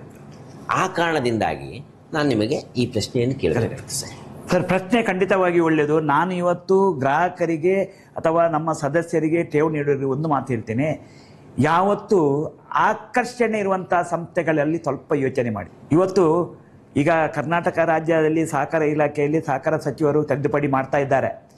ಇಲ್ಲಿ ಠೇವಣಿಗೆ ಬಡ್ಡಿ 8-8.5% ಬಡ್ಡಿ ನಿಗದಿಪಡಿಸಿದ್ದಾರೆ. ಇಲ್ಲಿ ಏನಾಗಿದೆ ಅಂದರೆ, ಇವತ್ತು ಹಣ ಕೊಡದ ಸಂಸ್ಥೆಗಳು ಅವರ ಬಡ್ಡಿ ಎಷ್ಟು ಕೊಡ್ತಿದ್ದಾರೆ ಅಂತ ಹೇಳಿದರೆ 10%, ಠೇವಣಿಗಳಿಗೆ 10%, 11% ಬಡ್ಡಿ. ಆ ಬಡ್ಡಿಯ ಆಸೆಯಲ್ಲಿ ಕೆಲವರು ಇಟ್ಟದ್ದು. ಯಾಕಂದರೆ ಬಡ್ಡಿ ತಗೊಂಡು ಸಾಲಕ್ಕೆ ಇವತ್ತು ನಿಗದಿಪಡಿಸಿದ್ದಾರೆ, ಠೇವಣಿಗೆ ಇಂತಿಷ್ಟೇ ಬಡ್ಡಿ ಕೊಡಬೇಕು, ಸಾಲಕ್ಕೆ ಇಂತಿಷ್ಟೇ ಬಡ್ಡಿ ನಿಗದಿಪಡಿಸಬೇಕಂತ. 10%, 11% ಬಡ್ಡಿ ಕೊಡುವ ಸಹಕಾರಿ ಸಂಸ್ಥೆಗಳಿವೆ, 12% ಬಡ್ಡಿ ಕೊಡುವ ಸಹಕಾರಿ ಸಂಸ್ಥೆ. 12% ಠೇವಣಿದಾರರಿಗೆ ಕೊಟ್ಟರೆ ಅವರು ಸಾಲ ಪಡ್ಕೊಂಡವ್ರಿಗೆ ಯಾವ ರೀತಿ ಬಡ್ಡಿ ಕೊಡಬೇಕು, ನಿಗದಿಪಡಿಸಬೇಕು? 16%, 17% ನಿಗದಿಪಡಿಸಬೇಕು. ಸರಿ, ಇವತ್ತಿನ ವಾತಾವರಣದಲ್ಲಿ, ಇವತ್ತಿನ ವ್ಯಾವಹಾರಿಕ ಜೀವನದಲ್ಲಿ ಆ ಬಡ್ಡಿ ಕೊಟ್ಟು ವ್ಯವಹಾರ ಮಾಡಲಿಕ್ಕೆ ಸಾಧ್ಯವಾ? ಇವತ್ತು ನಾನು ಬಡಗಬೆಟ್ಟು ಕೇಡ್ ಕೋಆಪರೇಟಿವ್ ಸೊಸೈಟಿ ಬಗ್ಗೆ ಹೇಳೋದಾದರೆ 8%, 8.5% ಸೀನಿಯರ್ ಸಿಟಿಜನ್. ಸಾಲಕ್ಕೆ 12%, 12.5% ಮ್ಯಾಕ್ಸಿಮಮ್. ಅಸಾಗ್ ಬೇರೆ housing loan 10%, gold loan 10%, 3% difference amount ಬಿಟ್ಟು ನಾವು ಸಾಲಕ್ಕೆ ಅಲ್ಲಿ ಬಡ್ಡಿ ನಿಗದಿಪಡಿಸ್ತಾರೆ ಅಥವಾ ಠೇವಣಿ ಮೇಲೆ ಬಡ್ಡಿ ಕೊಡ್ತಾರೆ. ಅಂಥ ಸಂಸ್ಥೆಯಲ್ಲಿ ಠೇವಣಿ ನೀಡುವಾಗ ದಯವಿಟ್ಟು ಠೇವಣಿದಾರರು ಇರ್ಬೋದು, ಗ್ರಾಹಕರು ಇರ್ಬೋದು, ಸದಸ್ಯರು ಸ್ವಲ್ಪ ಯೋಚನೆ ಮಾಡಬೇಕು. ಸರ್, ಇದರ ಜೊತೆಗೆ ಇದು ನಿಮ್ಮ ವ್ಯಾಪ್ತಿಯಲ್ಲಿ ಬರದೇ ಇರ್ಬೋದು, ಕೆಲವು ಅಗ್ರಿ ಹಿಲ್ಸ್, 7 ಹಿಲ್ಸ್ ಇಂಥದ್ದೆಲ್ಲ ಸಂಸ್ಥೆಗಳನ್ನು ನಾವು ನೋಡಿದ್ದೀವಿ. ಅವರು ಸಾಕಷ್ಟು ಠೇವಣಿಗಳನ್ನು ಅವರು ಇಟ್ಕೊಂಡಿರೋ ಬೇರೆ ಬೇರೆ ಏಜೆಂಟ್ಗಳ ಮೂಲಕ, ಏಜೆಂಟ್ಗಳಿಗೆ ದೊಡ್ಡ ಪ್ರಮಾಣದಲ್ಲಿ ಅವರು ಕಮಿಷನ್ ಕೊಡುವ ಆಸೆಯನ್ನು ಹಬ್ಬಿಸಿ ಸಾಕಷ್ಟು ಜನಗಳು ಬಹುಶಃ ತಮ್ಮ ಈ ಸೊಸೈಟಿಗಳಲ್ಲಿ, ಬ್ಯಾಂಕ್ಗಳಲ್ಲಿ ಇಟ್ಟಿರೋದನ್ನು ತೆಗೆದು ಕೂಡ ಅಲ್ಲಿ ಇಟ್ಟವರು ಕೂಡ ಇದ್ದಾರೆ. ಅಂತಹ ಸಂಸ್ಥೆಗಳ ಬಗ್ಗೆ ಯಾಕೆ ಗೊತ್ತಿದ್ದು ಅಷ್ಟು ಆ ಪ್ರಮಾಣದಲ್ಲಿ ಕೊಡ್ಲಿಕ್ಕೆ ಆಗೋದಿಲ್ಲ ಅನ್ನೋದು ಗೊತ್ತಿದ್ರೂ ಕೂಡ ಜನರನ್ನು ಬಿಟ್ಬಿಡಿ, ಜನಗಳಿಗೆ ಏನೋ ಆಸೆಗೆ ಹೋಗಿದ್ದಾರೆ. ಬಟ್ ಇದನ್ನು ನೋಡಬೇಕಾಗದಂಥ ನಮ್ಮ ಕಾನೂನು ಅಥವಾ ನಮ್ಮ ಏನೇ ಸುತ್ತಮುತ್ತಲೇ ಇರುತ್ತೆ ಕೋಆಪರೇಟಿವ್ ಸೊಸೈಟಿಯ ರಿಜಿಸ್ಟರ್ಸ್ಗಳಿರ್ಬೋದು ಅಥವಾ ಬೇರೆ ಬೇರೆಯವರು, ಅವರು ಯಾಕೆ ಅದರ ಕಡೆ ಕ್ರಮ ಕೈಗೊಳ್ಳುವಂತಹ ಯೋಚನೆ ಮಾಡೋದಿಲ್ಲ? ಸರಿ, ಈಗ ನಾನು ಈಗಾಗಲೇ ಹೇಳಿದಂತೆ ಇವತ್ತು ಏನು ಅಲ್ಲಿ ಅನಾಹುತ ಆಯಿತು, ಇವತ್ತು ಪೊಲೀಸ್ ಇಲಾಖೆಗೆ ನಾವೊಂದು ದೂರು ಕೊಟ್ಟರೆ ಅವರು ಅಲ್ಲಿ ಮೋಸ ಮಾಡಿದ್ದಾರೆ ಅಂತ ಆದರೆ ಅವರ ಮೇಲೆ ಕೇಸ್. ನಾಳೆ ಮೋಸ ಮಾಡ್ತಾರಂತ ಹೇಳಿದ್ರೆ ಯಾವ ಕೇಸನ್ನು ತಗೊಳ್ಳೋದಿಲ್ಲ. ಒಂದು ಉದಾಹರಣೆ ಆದದುಂಟು ಇಲ್ಲಿ. ಇಲ್ಲಿ ಒಂದು ಮುರಾ ಅಂತ ಒಂದು ಸಂಸ್ಥೆಯನ್ನು ಸ್ಥಾಪನೆ ಮಾಡಿ ಪ್ರಾರಂಭದ 1 ವಾರಗಳ ಕಾಲ ಬಂದವರಿಗೆಲ್ಲ ಬೈಕ್ ಫ್ರೀ, ಅದು ಫ್ರೀ ಅಂತ. ಅದೇ ಸಂದರ್ಭದಲ್ಲಿ ಪೊಲೀಸ್ ಇಲಾಖೆಯನ್ನು ನನ್ನ ಆತ್ಮೀಯರೊಬ್ಬರು ಹೋಗಿ ಭೇಟಿ ಮಾಡಿದ್ರು. ಸರ್, ಈ ಹಿಂದೆ 6 ತಿಂಗಳ ಹಿಂದೆ ಒಬ್ರು ಬಂದು ಈಗ ರೀತಿ ಓಡಿ ಹೋಗಿದ್ದಾರೆ, ಇವರು ಓಡ್ತಾರಂತೆ. ಇಲ್ಲ, ಅವರ ಮೇಲೆ ಏನಾದರೂ ಆಪಾದನೆ ಇದ್ದರೆ ಮಾತ್ರ ನಾವು ಅವರ ಮೇಲೆ ಕೇಸ್ ಫೈಲ್ ಮಾಡ್ಲಿಕ್ಕೆ ಆಗ್ತದೆ. ಆಪಾದನೆ ಆಗುವಾಗ ಅವರು ಓಡಿ ಹೋಗಿ ಆಗ್ತದೆ. ಅಂದರೆ ಕೆಲವು ಕಾನೂನಿನ ತೊಡಕು ಇದೆ. ಕೆಲವು ಈಗ ತಪ್ಪಿತಸ್ಥನಲ್ಲದವನ ಮೇಲೆ ಇವತ್ತು ಕಾನೂನು ಕ್ರಮ ಕೈಗೊಳ್ಳಲಿಕ್ಕೆ ಅವಕಾಶ ಇಲ್ಲ. ಅವ ತಪ್ಪಿತಸ್ಥ ಆಗುವಾಗ ಅವ ಊರು ಬಿಟ್ಟು ಹೋಗಿ ಆಗಿರ್ತದೆ. ಅಲ್ಲ ಸರ್, ಈಗ ಆರ್ಥಿಕವಾಗಿ ಈಗ ಫಿಕ್ಸಡ್ ಡಿಪಾಸಿಟ್ಟು ಅದೆಲ್ಲ ಒಂದು ನೀವು ಏನು ತಗೊಳ್ಬೇಕಾದಾಗ ಅದಕ್ಕೆ ಆದಂಥ ಒಂದು ಪೊಲೀಸ್ ಇಲಾಖೆಗೆ ಬರೋದಿಲ್ಲ. ಅದು ಇದಕ್ಕೆ ಸಂಬಂಧಪಟ್ಟಂತ ಒಂದು ಇಲಾಖೆ ಇದೆ. ಆ ಇಲಾಖೆಗಳು ಸ್ವಲ್ಪ ಗಮನ ಹರಿಸಬೇಕು. ಬಟ್ ಅವರ ಏನು ಪರ್ಮಿಷನ್ ಇಲ್ಲದೆ ಈ ಭಾಗದಲ್ಲಿ ಅವರಿಗೆ ಅವಕಾಶ ಮಾಡಿಕೊಡ್ಲಿಕ್ಕೆ ಕೊಡುವಂಥದ್ದೇ ಅಪರಾಧ ಅಂತ ಅನ್ಸೋದು. ಖಂಡಿತ. ಯಾಕಂದ್ರೆ ಜನ ಜಾಗೃತಿ ಆಗದೆ ನಾವು ಯಾರನ್ನು ಮಾಡ್ಲಿಕ್ಕೆ ಆಗೋದಿಲ್ಲ ಸರ್. ಯಾಕಂದ್ರೆ ನೋಡಿ, ಇವತ್ತು ಪೋಸ್ಟಲ್ ಡಿಪಾರ್ಟ್ಮೆಂಟ್ ಇರ್ಬೋದು, ಸಹಕಾರಿ ಆರ್ಥಿಕ ಸಂಸ್ಥೆಗಳಿರ್ಬೋದು, ಖಾಸಗಿ ಸಂಸ್ಥೆಗಳಿರ್ಬೋದು ಅಥವಾ ವಾಣಿಜ್ಯ ಬ್ಯಾಂಕಲ್ಲಿ ಒಂದು ಹಂತದಲ್ಲಿ ಬಡ್ಡಿ ಕೊಡ್ತಾರೆ. ಒಳ್ಳೆ ರೀತಿಯಲ್ಲಿ ಬಡ್ಡಿ ತಿಂಗಳು ಬಡ್ಡಿ ಕೊಡ್ತಾರೆ ಅಥವಾ ಏನಾದರೂ ಅದಕ್ಕೆ ಡೆಪಾಸಿಟ್ಗೆ ಕೊಡ್ತಾರೆ. ಆದರೆ ಜನ ಅದನ್ನೆಲ್ಲ ಬಿಟ್ಟು ಬಡ್ಡಿ ಆಸೆಯಿಂದ ಅಥವಾ ಬೇರೆ ಏನೋ ಲಾಭದ ಆಸೆಯಿಂದ ಬೇರೆ ಏನೋ ಇನ್ಸೆಂಟಿವ್ ಕೊಡ್ತಾರಂತ ಇದನ್ನು ತೆಗೆದುಕೊಂಡೋಗಿ ಅಲ್ಲಿ ಡೆಪಾಸಿಟ್ ಇಡ್ತಾರೆ. ಅಲ್ಲಿ ಇಡುವಾಗ ನಾವು ಅವರಿಗೆ ಹೇಳಿದ್ದುಂಟು ಕೆಲವರಿಗೆ, ನೋಡಿ ನಾವು ಎಲ್ಲಿವರೆಗೆ ಬಂದರೆ ಜನಜಾಗೃತಿಯ ಬಗ್ಗೆ ಹ್ಯಾಂಡ್ ಬಿಲ್ ಮಾಡಿ ಹಂಚಿದ್ದೇವೆ. ಸ್ವಲ್ಪ ಜಾಗೃತರಾಗಿ, ನೀವು ಠೇವಣಿಯನ್ನು ಇಡುವಂಥ ಸಂಸ್ಥೆಗಳು ಅದರ ಮೂಲ ಏನು, ಯಾವಾಗ ಸ್ಥಾಪನೆ ಆಯಿತು, ಅದು ವಿಶ್ವಾಸಕ್ಕೆ ಯೋಗ್ಯ ಸಂಸ್ಥೆಗಳ, ಅದರ ಬಗ್ಗೆ ಯೋಚನೆ ಮಾಡಿಕೊಂಡು ಇಡಿ ಅಂತ ಹೇಳಿದರೂ ದುಡ್ಡಿನ ಆಸೆಯಿಂದ, ಬಡ್ಡಿ ಆಸೆಯಿಂದ ಜನ ಇಡ್ತಾರೆ. ಆ ಇಡುವ ಸಂದರ್ಭದಲ್ಲಿ ಎಷ್ಟು ಬೋಧನೆ ಮಾಡಿದರೂ ಸಹ ಅದನ್ನು ಕೇಳೋದಿಲ್ಲ. ಇಟ್ಟು ಮೋಸ ಆದ ನಂತರ ಪುನಃ ಬರ್ತಾರೆ. ಆಗ ನಾವು ಇದೇ ಮಾತಾ ಹೇಳಿದರೆ ಅವರು, ಯಾಕಂದರೆ ಆ ಸಂಸ್ಥೆಗಳಿಗೆ ಒಂದು ಆರ್ಥಿಕ ಸದೃಢತೆ ಇರುವುದಿಲ್ಲ. ಇವತ್ತು ನಮ್ಮ ಸಹಕಾರಿ ಸಂಸ್ಥೆ ಉದಾಹರಣೆಗೆ 100 ಕೋಟಿ ರೂಪಾಯಿ ಇದ್ದರೆ 15 ಕೋಟಿ ರೂಪಾಯಿ ನಾವು ಬೇರೆ ಕಡೆ ಇನ್ವೆಸ್ಟ್ ಮಾಡಲೇಬೇಕು. CLR SLR ಫಂಡ್ ಇಡಲೇಬೇಕು. ಇವತ್ತು 500 ಕೋಟಿ ಇದ್ದರೆ ನಾವು ಸುಮಾರು 200 ಕೋಟಿ ರೂಪಾಯಿ ನಾವು ಬೇರೆ ಕಡೆ SLR ಫಂಡ್ ಮೇಂಟೈನ್ ಮಾಡಲೇಬೇಕು. ನಾವು 500 ಕೋಟಿ ರೂಪಾಯಿ ಡೆಪಾಸಿಟ್ ಉಂಟಂತ ನಾವು ಎಲ್ಲವನ್ನು ಸಾಲ ಕೊಡಲಿಕ್ಕಿಲ್ಲ. ಸರ್ಕಾರದ ಪಾಲಿಸಿ, ನಮ್ಮ ಆ್ಯಕ್ಟ್ ಇದೆ, ರೂಲ್ಸ್ ಇದೆ, ಸರ್ಕಾರದ ಆದೇಶ ಉಂಟು. ಆ ಪ್ರಕಾರ ಯಾವ ಸಂಸ್ಥೆಗಳು ಮುಂದುವರಿಕೊಂಡು ಹೋಗ್ತಾರೆ, ಖಂಡಿತವಾಗಿಯೂ ಯಾವ ಡೆಪಾಸಿಟಿಗೂ ಸಮಸ್ಯೆ ಇಲ್ಲ. ಅದನ್ನು ಹೊರತುಪಡಿಸಿ ನಾವು ಈಗ ಇನ್ನೊಂದು ನಿಮ್ಮ ಮಾತಿಗೆ ಅಡ್ಡ, ಇವತ್ತು ಸೈಬರ್ ಕ್ರೈಮ್ನ ಗಲಾಟೆ ಆಗ್ತಾ ಉಂಟು. ಎಲ್ಲ ಮೊಬೈಲ್ ಹ್ಯಾಕ್ ಮಾಡಿ ಕೋಟ್ಯಾಂತರ ರೂಪಾಯಿ ಯಾರ್ಯಾರು ಹಿಡ್ಕೊಂಡು ಹೋದ್ರು. ನಾವು ಅದಕ್ಕೆ ಸುಮಾರು 2,000 ಹ್ಯಾಂಡ್ ಬಿಲ್ ಮಾಡಿ ಎಲ್ಲರಿಗೂ ಹಂಚಿದ್ದೇವೆ. ಇವತ್ತು ಅದರಲ್ಲಿ ದುಡ್ಡು ಕಳ್ಕೊಂಡವರು ಯಾರು? ದೊಡ್ಡ ದೊಡ್ಡ ಅಧಿಕಾರಿ ವರ್ಗದವರು, ದೊಡ್ಡ ದೊಡ್ಡ ಅಂತಸ್ತಿಲ್ಲವರು, ದೊಡ್ಡ ದೊಡ್ಡ ಶ್ರೀಮಂತರು. ಅಂದರೆ ಎಷ್ಟು ಅವೇರ್ನೆಸ್ ಕೊಟ್ಟರು ಅದು ನನಗೆ ಅಲ್ಲ, ಅದನ್ನು ಓದಲಿಕ್ಕೆ ತಯಾರಿಲ್ಲ, ಅದರ ಬಗ್ಗೆ ಮಾಹಿತಿ ತಗೊಳ್ಳಿಕ್ಕೆ ತಯಾರಿಲ್ಲ. ಹಣ ಕಳ್ಕೊಂಡ ನಂತರ ಉಡುಪಿಯ ಸಣ್ಣ ಪೊಲೀಸ್ ಸ್ಟೇಷನಲ್ಲಿ ಎಷ್ಟೋ 100 ಪೊಲೀಸ್ ಕೇಸ್ಗಳಿವೆ. ಅದನ್ನು ಆ ಅವೇರ್ನೆಸ್ ನಮ್ಮಲ್ಲಿ ಯಾವಾಗ ಬರ್ತದೆ, ಆಗ ನಾವು ಖಂಡಿತವಾಗಿಯೂ ನಿಶ್ಚಿಂತವಾಗಿ ನಮ್ಮ ದುಡ್ಡಿಗೆ ಭದ್ರತೆಯೊಂದಿಗೆ ಖಂಡಿತವಾಗಿ ಉತ್ತಮ ರೀತಿಯಲ್ಲಿ ನಾವು ಇರ್ಬೋದು. ಜನರಲ್ಲಿ ಅವೇರ್ನೆಸ್ ಬರಬೇಕು. ಸರ್, ತುಂಬ ಅತಿ ಉತ್ತಮವಾದಂತಹ, ಬಹಳ ಜನರಿಗೆ ಬೇಕಾದಂಥ ಮಾಹಿತಿಗಳನ್ನು ನೀವು ಕೊಟ್ರಿ. ಬಟ್ ಈ ಸಂದರ್ಭದಲ್ಲಿ ತಮ್ಮ ವೈಯಕ್ತಿಕವಾದಂತಹ ಪರಿಚಯ ಅಂತ ನಾನು ಹೇಳಲಿಕ್ಕೆ ಬಯಸೋದಿಲ್ಲ. ನಿಮ್ಮ ತಂದೆ ತಾಯಿಗಳು, ನಿಮ್ಮ ಇವತ್ತು ಈ ಸಮಾಜಕ್ಕೆ ಕೊಟ್ಟಿರುವಂಥವರು ನಿಮ್ಮನ್ನು, ಅವರ ಬಗ್ಗೆ, ಹಾಗೂ ನಿಮ್ಮ ಸಹೋದರ ಸಹೋದರಿಯರ ಬಗ್ಗೆ, ಹಾಗೂ ನಿಮ್ಮ ಧರ್ಮಪತ್ನಿ ಮತ್ತು ಮಕ್ಕಳ ಬಗ್ಗೆ ಸ್ವಲ್ಪ ಶಾರ್ಟಾಗಿ ಹೇಳಿದರೆ. ನಾನು ಆಗಲೇ ಹೇಳಿದೆ, ನಾನು ಕೂಡು ಕುಟುಂಬದ ವ್ಯವಸ್ಥೆಯಲ್ಲಿ, ಯಾಕಂದರೆ ನಮ್ಮ ಅಜ್ಜ 104 ವರ್ಷ ಬದುಕಿ ಅವರು 11 ಜನ ಅವರ ಮಕ್ಕಳು, ಅಜ್ಜಿಗೆ 11 ಜನ ಮಕ್ಕಳು ಅವರ ದಾಂಪತ್ಯಕ್ಕೆ. 11 ಮಕ್ಕಳಲ್ಲಿ ನನ್ನ ತಾಯಿ 5ನೇ ಮಗಳು, ನನ್ನ ತಂದೆ ತಾಯಿಯವರಿಗೆ 8 ಜನ ಮಕ್ಕಳು. 8 ಜನ ಮಕ್ಕಳಲ್ಲಿ ನಾನು 4ನೇ ಮಗ. ನಾವು 7 ಜನ ಗಂಡು ಮಕ್ಕಳು, 1 ಹುಡುಗಿ ತಂಗಿ ನಮ್ಮದು. 7 ಜನ ಗಂಡು ಮಕ್ಕಳು ಆದ ನಂತರ 8ನೇವಳಾಗಿ ನನ್ನ ತಂಗಿ ಹುಟ್ಟಿದ್ದಾಳೆ. ಹಾಗೆ ನನ್ನ ಸಂಸಾರ, ನನ್ನ ಪತ್ನಿ ಶ್ವೇತಾ ಶೆಟ್ಟಿ ಅಂತ ಇಲ್ಲಿಯೇ ಕಟ್ಪಾಡಿ ಅಂಬಾಡಿ ಬೀಡ್ನವರು. ನನಗೆ 2 ಜನ ಹೆಣ್ಣು ಮಕ್ಕಳು. ದೊಡ್ಡವಳು ಈಗ MBBS ಆಗಿ MD ಫೈನಲ್ ಇಯರಲ್ಲಿದ್ದಾಳೆ ಅವಳು. ಹಾಗೆ ಸಣ್ಣವಳು ಈಗಾಗಲೇ MBBS ಆಗಿ ಇಂಟರ್ನ್ಶಿಪ್ ಆಗ್ತಾ ಉಂಟು. ನೆಮ್ಮದಿಯ ಜೀವನ. ಇಬ್ಬರು ಡಾಕ್ಟರ್ ಆದ್ರು, ಮಾಡಿದ್ದಲ್ಲ. ಮಕ್ಕಳಿಗೆ ಇಂಟ್ರೆಸ್ಟ್ ಇತ್ತು. ನಮಗೆ ತುಳುಕೋಟದಿಂದ ತುಂಬಾ ಪ್ರಯೋಜನ ಆಯಿತು. ತುಳುಕೋಟದ ಸೀಟಿಂದ ಮಕ್ಕಳು ಇವತ್ತು ವೈದ್ಯರಾಗಿದ್ದಾರೆ. ನನಗೆ ಆದ ನಂತರ ನಮಗೊಂದು ಖುಷಿ, ಯಾಕಂದರೆ ನಾನು ಇಂಜಿನಿಯರ್ ಮಕ್ಕಳ ಬಗ್ಗೆ ಖಂಡಿತವಾಗಿಯೂ ನಾನು ಯಾವತ್ತೂ ಅವ್ರ ಬಗ್ಗೆ ಕೀಳರಿಮೆ, ಅವರಿಗೂ ಗೌರವ ಇದೆ. ಆದರೆ ವೈದ್ಯರಿಗೆ ವೈದ್ಯಕೀಯ ಕ್ಷೇತ್ರದಲ್ಲಿ ಎಷ್ಟು ಧರ್ಮಾರ್ಥವಾಗಿ ಸೇವೆ ಮಾಡಲಿಕ್ಕೆ ಅವಕಾಶ ಉಂಟು, ಯಾವುದೇ ರೀತಿ ಸೇವೆ ಮಾಡಲಿಕ್ಕೆ ಅವಕಾಶ ಉಂಟು ವೈದ್ಯಕೀಯ ಕ್ಷೇತ್ರದಲ್ಲಿ. ಇಂಜಿನಿಯರಿಂಗ್ ಕ್ಷೇತ್ರದಲ್ಲಿ ಗಳಿಸಿದ ಸಂಪಾದನೆಯಲ್ಲಿ ಒಂದು ಅಂಶವನ್ನು ಸಮಾಜಕ್ಕೆ ಕೊಡ್ಬೋದು. ಇದು ನೇರವಾದ, ಇದರಲ್ಲಿ ನೇರವಾಗಿ ಮಾಡಲಿಕ್ಕೆ, ಅವರಿಗೆ ಸೇವೆ ಮಾಡಲಿಕ್ಕೆ ಅವಕಾಶ ಉಂಟು. ನನ್ನ ಮಕ್ಕಳಿಗೂ ನಾನು ಹೇಳಿದ್ದೇನೆ, ಮಕ್ಕಳೇ, ನೀವು ತಂದೆಯವರು ಮಾಡಿದಷ್ಟು ಸೇವೆ ಮಾಡದಿದ್ರು ಸಹ ಏನಾದರೂ ಕಿಂಚಿತ್ ನಿಮ್ಮಿಂದ, ನೀವು ಇಬ್ಬರೂ ವೈದ್ಯರಾಗಿದ್ದುಕೊಂಡು ಸಮಾಜಕ್ಕೆ ನಿಮ್ಮಿಂದ ಎಷ್ಟು ಸೇವೆ ಮಾಡಲಿಕ್ಕುಂಟು, ದುಡ್ಡು ಮಾಡಿ ಇಡಬೇಡಿ. ನಿಮ್ಮ ಅಪ್ಪ ಅಮ್ಮನಿಗೆ ಖಂಡಿತವಾಗಿ ನಿಮ್ಮ ದುಡ್ಡು ಬೇಕಾಗಿಲ್ಲ, ನೀವು ದುಡ್ಡು ಇಟ್ಟು ಮಾಡ್ಕೊಳ್ಳಿ. ಒಂದು ನೆಮ್ಮದಿಯ ಜೀವನ, ಮದುವೆ ಆದ ನಂತರ ದಾಂಪತ್ಯ ಜೀವನದಲ್ಲಿ ಹೊಂದಾಣಿಕೆಯೊಂದಿಗೆ ಒಳ್ಳೆಯ ರೀತಿಯಲ್ಲಿರಿ. ಅದರೊಂದಿಗೆ ಗಳಿಸಿದ ಸಂಪಾದನೆಯಲ್ಲಿ ಒಂದು ಅಂಶ ಸಮಾಜಕ್ಕೆ ಕೊಡಿ. ನೀವು ವೈದ್ಯರಾಗಿರ್ಲಿಕ್ಕೆ ಹೋಗಿ ಯಾವುದೇ ರೋಗಿ ಬರ್ಬೋದು, ಬಡ ರೋಗಿ, ಯಾವುದೇ ರೀತಿಯಲ್ಲಿ ಅವರಿಗೆ ನಿಮ್ಮಿಂದ ಏನು ಸಹಾಯ ಆಗ್ತದೆ ಅದನ್ನು ಖಂಡಿತವಾಗಿಯೂ ಮಾಡಿ. ಯಾಕಂದರೆ ಇವತ್ತಿನ ವಾತಾವರಣ, ನಾನು ಇವರು ಅಂತ ಹೇಳೋದಿಲ್ಲ, ವೈದ್ಯಕೀಯ ಕ್ಷೇತ್ರ ಸ್ವಲ್ಪ ಕಮರ್ಷಿಯಲ್ ಆಗ್ತಾ ಉಂಟು, ವ್ಯಾಪಾರೀಕರಣ ಆಗ್ತಾ ಉಂಟು. ಅದನ್ನು ನಾವು ಬೇರೆಯವರಿಗೆ ಬೊಟ್ಟು ಮಾಡೋ ಮುಂಚೆ ನಾವೇ ಅದನ್ನು ಹೋಗಲಾಡಿಸಲಿಕ್ಕೆ ನೀವು ಆದಷ್ಟು ಪ್ರಾಮಾಣಿಕ ಪ್ರಯತ್ನ ಮಾಡಿ. ದೇವರ ಕೈಯಲ್ಲಿ ಸಾಧ್ಯ ಆದಷ್ಟು ನಿಮ್ಮ ಕೈಯಿಂದ ಸಾಧ್ಯ ಆದಷ್ಟು ನೀವು ಸೇವೆ ಮಾಡಲಿಕ್ಕೆ ಪ್ರಯತ್ನ ಮಾಡಿ ಅಂತ ಖಂಡಿತವಾಗಿಯೂ ನನ್ನ ಮಕ್ಕಳಿಗೆ ನಾನು ಬುದ್ಧಿವಾದ ಹೇಳುವನಾಗಿದ್ದೇನೆ. ಇದೇ ವಾತಾವರಣ ಇವತ್ತು ಯುವ ಜನಾಂಗದಲ್ಲಿ ಖಂಡಿತವಾಗಿಯೂ ಬರಬೇಕು. ಹೊಸ ಒಂದು ಇದನ್ನು ನಿರ್ಮಾಣ ಮಾಡಲಿಕ್ಕೆ ನಮಗೆ ಖಂಡಿತವಾಗಿಯೂ ಸಾಧ್ಯ ಇದೆ. ಯಾಕಂದ್ರೆ ನಮ್ಮ ಮಕ್ಕಳು ಇವತ್ತಿನ ಯುವ ಜನಾಂಗ ತುಂಬ ಇಂಟೆಲಿಜೆಂಟ್ ಇದೆ.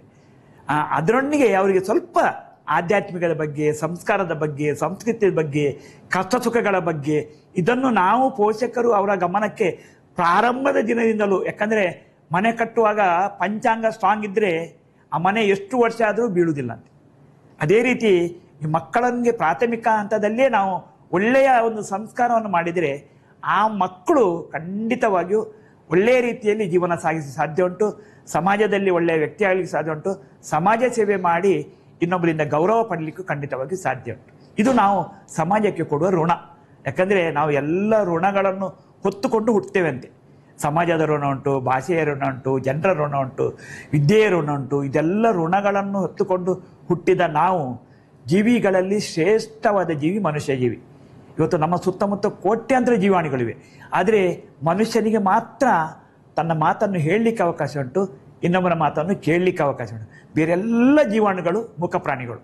ಆ ಶ್ರೇಷ್ಠ ಜೀವಿ ಮನುಷ್ಯ ಜೀವಿ ಆಗಲಿಕ್ಕೆ ಹುಟ್ಟಲಿಕ್ಕೆ ನಮಗೆ ದೇವರು ಅವಕಾಶ ಮಾಡಿಕೊಟ್ಟಿದ್ದಾರೆ. ಅದನ್ನು ಸಾರ್ಥಕತೆ ಪಡ್ಕೊಂಡು ನಮ್ಮ ಜೀವಿತದಲ್ಲೇ ಋಣ ಸಂದಾಯ ಮಾಡಿ, ನಾನು ನಾಳೆ ಮಾಡ್ತೇನೆ ನಾಡ್ದು ಮಾಡ್ತೇನೆ ಅಂತಲ್ಲ, ನಾವು ಇರುವಾಗಲೇ ಆ ಋಣ ಸಂದಾಯ ಮಾಡಿ ನಾವು ಮೋಕ್ಷ ಮಾಡೋದು ಅದು ನಮ್ಮ ಧರ್ಮ. ಖಂಡಿತ ಸರ್, ತುಂಬ ವಿಷಯವನ್ನು ಹೇಳಿದ್ರಿ. ನನಗೆ ವೀಕ್ಷಕರೇ ನೋಡಿ, ಇವರ ಇಬ್ಬರು ಮಕ್ಕಳಿಗೆ ಒಂದು ಸಲಹೆಯನ್ನು ಕೊಟ್ಟರು. ಆ ಮಕ್ಕಳಿಂದ ಅವ್ರು ಏನನ್ನು ನಿರೀಕ್ಷೆ ಮಾಡ್ತಾ ಇದ್ದೇನೆ ಅಂತೇಳಿ ಹೇಳಿದರು. ಅಂದರೆ ನೀವು ಓದಿದಿರಿ, ಚೆನ್ನಾಗಿ ಓದಿಸಿದ್ದೇನೆ, ನಿಮ್ಮ ಸಾಧ್ಯ ಅಷ್ಟು ನನ್ನಷ್ಟಲ್ಲ ಅಂತಂದರು. ನಿಮ್ಮ ಕೈಯಲ್ಲಿ ಕಿಂಚಿತ್ ಎಷ್ಟು ಸಾಧ್ಯನೋ ಅಷ್ಟು ಸಮಾಜಕ್ಕೆ, ಬಡ ಯಾರೋ ರೋಗಿಗಳು ಬರ್ತಾರೋ ಅವರಿಗೆ ಏನು ಸಾಧ್ಯನೋ ಅಷ್ಟು ಸಹಾಯ ಮಾಡಿ, ಆ ಒಂದು ವಿವೇಚನೆ ನಿಮ್ಮಲ್ಲಿ ಇರಲಿ ಅನ್ನೋ ಒಂದು ಸಲಹೆಗಳನ್ನು ಅವರ ಮಕ್ಕಳಿಗೆ ಕೊಟ್ಟರು. ಅದು ಕೇವಲ ಅವರ ಮಕ್ಕಳಿಗಲ್ಲ, ಇದು ಎಲ್ಲರಿಗೂ ಆದರ್ಶ ಆಗಬೇಕು. ಈಗಿನ ಯುವ ಸಮುದಾಯ ನಿಮ್ಮ ಕೈಯಲ್ಲಿ ಏನು ಸಾಧ್ಯನೋ ಅಷ್ಟು ಸೇವೆಯನ್ನು ಈ ಸಮಾಜಕ್ಕೆ, ಈ ನಮ್ಮ ನಾಡಿಗೆ, ಈ ನಮ್ಮ ನೆಲಕ್ಕೆ ನೀವು ಎಷ್ಟು ಸಾಧ್ಯನೋ ಅಷ್ಟು ಮಾಡಿದರೆ ಬಹುಶಃ ಮತ್ತೆ ವಾಪಸ್ ನಮಗೆ ಬಂಗಾರ ಕಾಣಲಿಕ್ಕೆ ಸಾಧ್ಯ ಇದೆ. ಬಡವರ ಸಂಖ್ಯೆ ಕಡಿಮೆ ಆಗಲಿಕ್ಕೆ ಸಾಧ್ಯ ಇದೆ. ಬಡವರು ಕೂಡ ನೆಮ್ಮದಿಯಿಂದ ಬದುಕಲಿಕ್ಕೆ ಸಾಧ್ಯ ಇದೆ. ಬಡವರ ಸಂಖ್ಯೆ ಕಡಿಮೆ ಆಗದೆ ಹೋದರೂ ಬಡವರು ಕೂಡ ನೆಮ್ಮದಿಯಿಂದ ಬದುಕಲಿಕ್ಕೆ ಸಾಧ್ಯ ಇದೆ. ಎಲ್ಲದೂ ಸರ್ಕಾರ ಅಥವಾ ಎಲ್ಲವೂ ಯಾರೋ ಒಬ್ಬ ರಾಜಕಾರಣಿ ಮಾಡಲಿಕ್ಕೆ ಸಾಧ್ಯ ಇಲ್ಲ. ಇದರಲ್ಲಿ ಎಲ್ಲರ ಸಹಕಾರ, ಎಲ್ಲರ ಒಂದು ಹೆಗಲು ಕೊಡುವಂಥ ಅವಶ್ಯಕತೆ ಇರೋದರಿಂದ ನಾವೆಲ್ಲರೂ ಈ ನಿಟ್ಟಿನಲ್ಲಿ ಸಾಗುವ ಅಂತ ಹೇಳ್ತಾ ಇಷ್ಟೊತ್ತು ನಮ್ಮ ಜೊತೆಗೆ ಹಲವು ವಿಚಾರವನ್ನು ಹಂಚಿಕೊಂಡ, ಬಹು ಮುಖ್ಯವಾದ ವಿಚಾರಗಳನ್ನು ಹೇಳಿದ್ರು. ಸಮಾಜಕ್ಕೆ ಬೇಕಾದಂಥದ್ದನ್ನು ವಿಷಯವನ್ನು ಜಯಕರ್ ಶೆಟ್ಟಿ ಇಂದ್ರಾಳಿ ಅವರು ಹೇಳಿದರು. ಅದೆಲ್ಲವೂ ಸಮಾಜಕ್ಕೆ ಬೇಕಾದದ್ದು ಸಾರ್ಥಕತೆ ಆಗ್ತದೆ ಅಂತ ನೀವೆಲ್ಲ ಅಳವಡಿಸ್ಕೊಂಡ್ರೆ 100% ಸಾರ್ಥಕತೆ ಆಗ್ತದೆ ಅಂತ ಹೇಳ್ತಾ ಇಷ್ಟೊತ್ತು ನಮ್ಮ ಜೊತೆಗೆ ಟೈಮ್ ಕೊಟ್ಟು ಈ ಸಾಕಷ್ಟು ಜನರು ಕಾಯ್ತಾ ಇದ್ದಾರೆ ಅಲ್ಲಿ. ಅದೆಲ್ಲ ಬಿಟ್ಟು ನಮ್ಮ ಜೊತೆಗೆ ಇಷ್ಟೊತ್ತು ಕೂತ್ಕೊಂಡಿರೋದಕ್ಕೆ ಅವರಿಗೆ ನಮ್ಮೆಲ್ಲರ ವೀಕ್ಷಕರ ಪರವಾಗಿ ಹೃತ್ಪೂರ್ವಕ ಧನ್ಯವಾದಗಳನ್ನು ಹೇಳಿ. ಧನ್ಯವಾದಗಳು.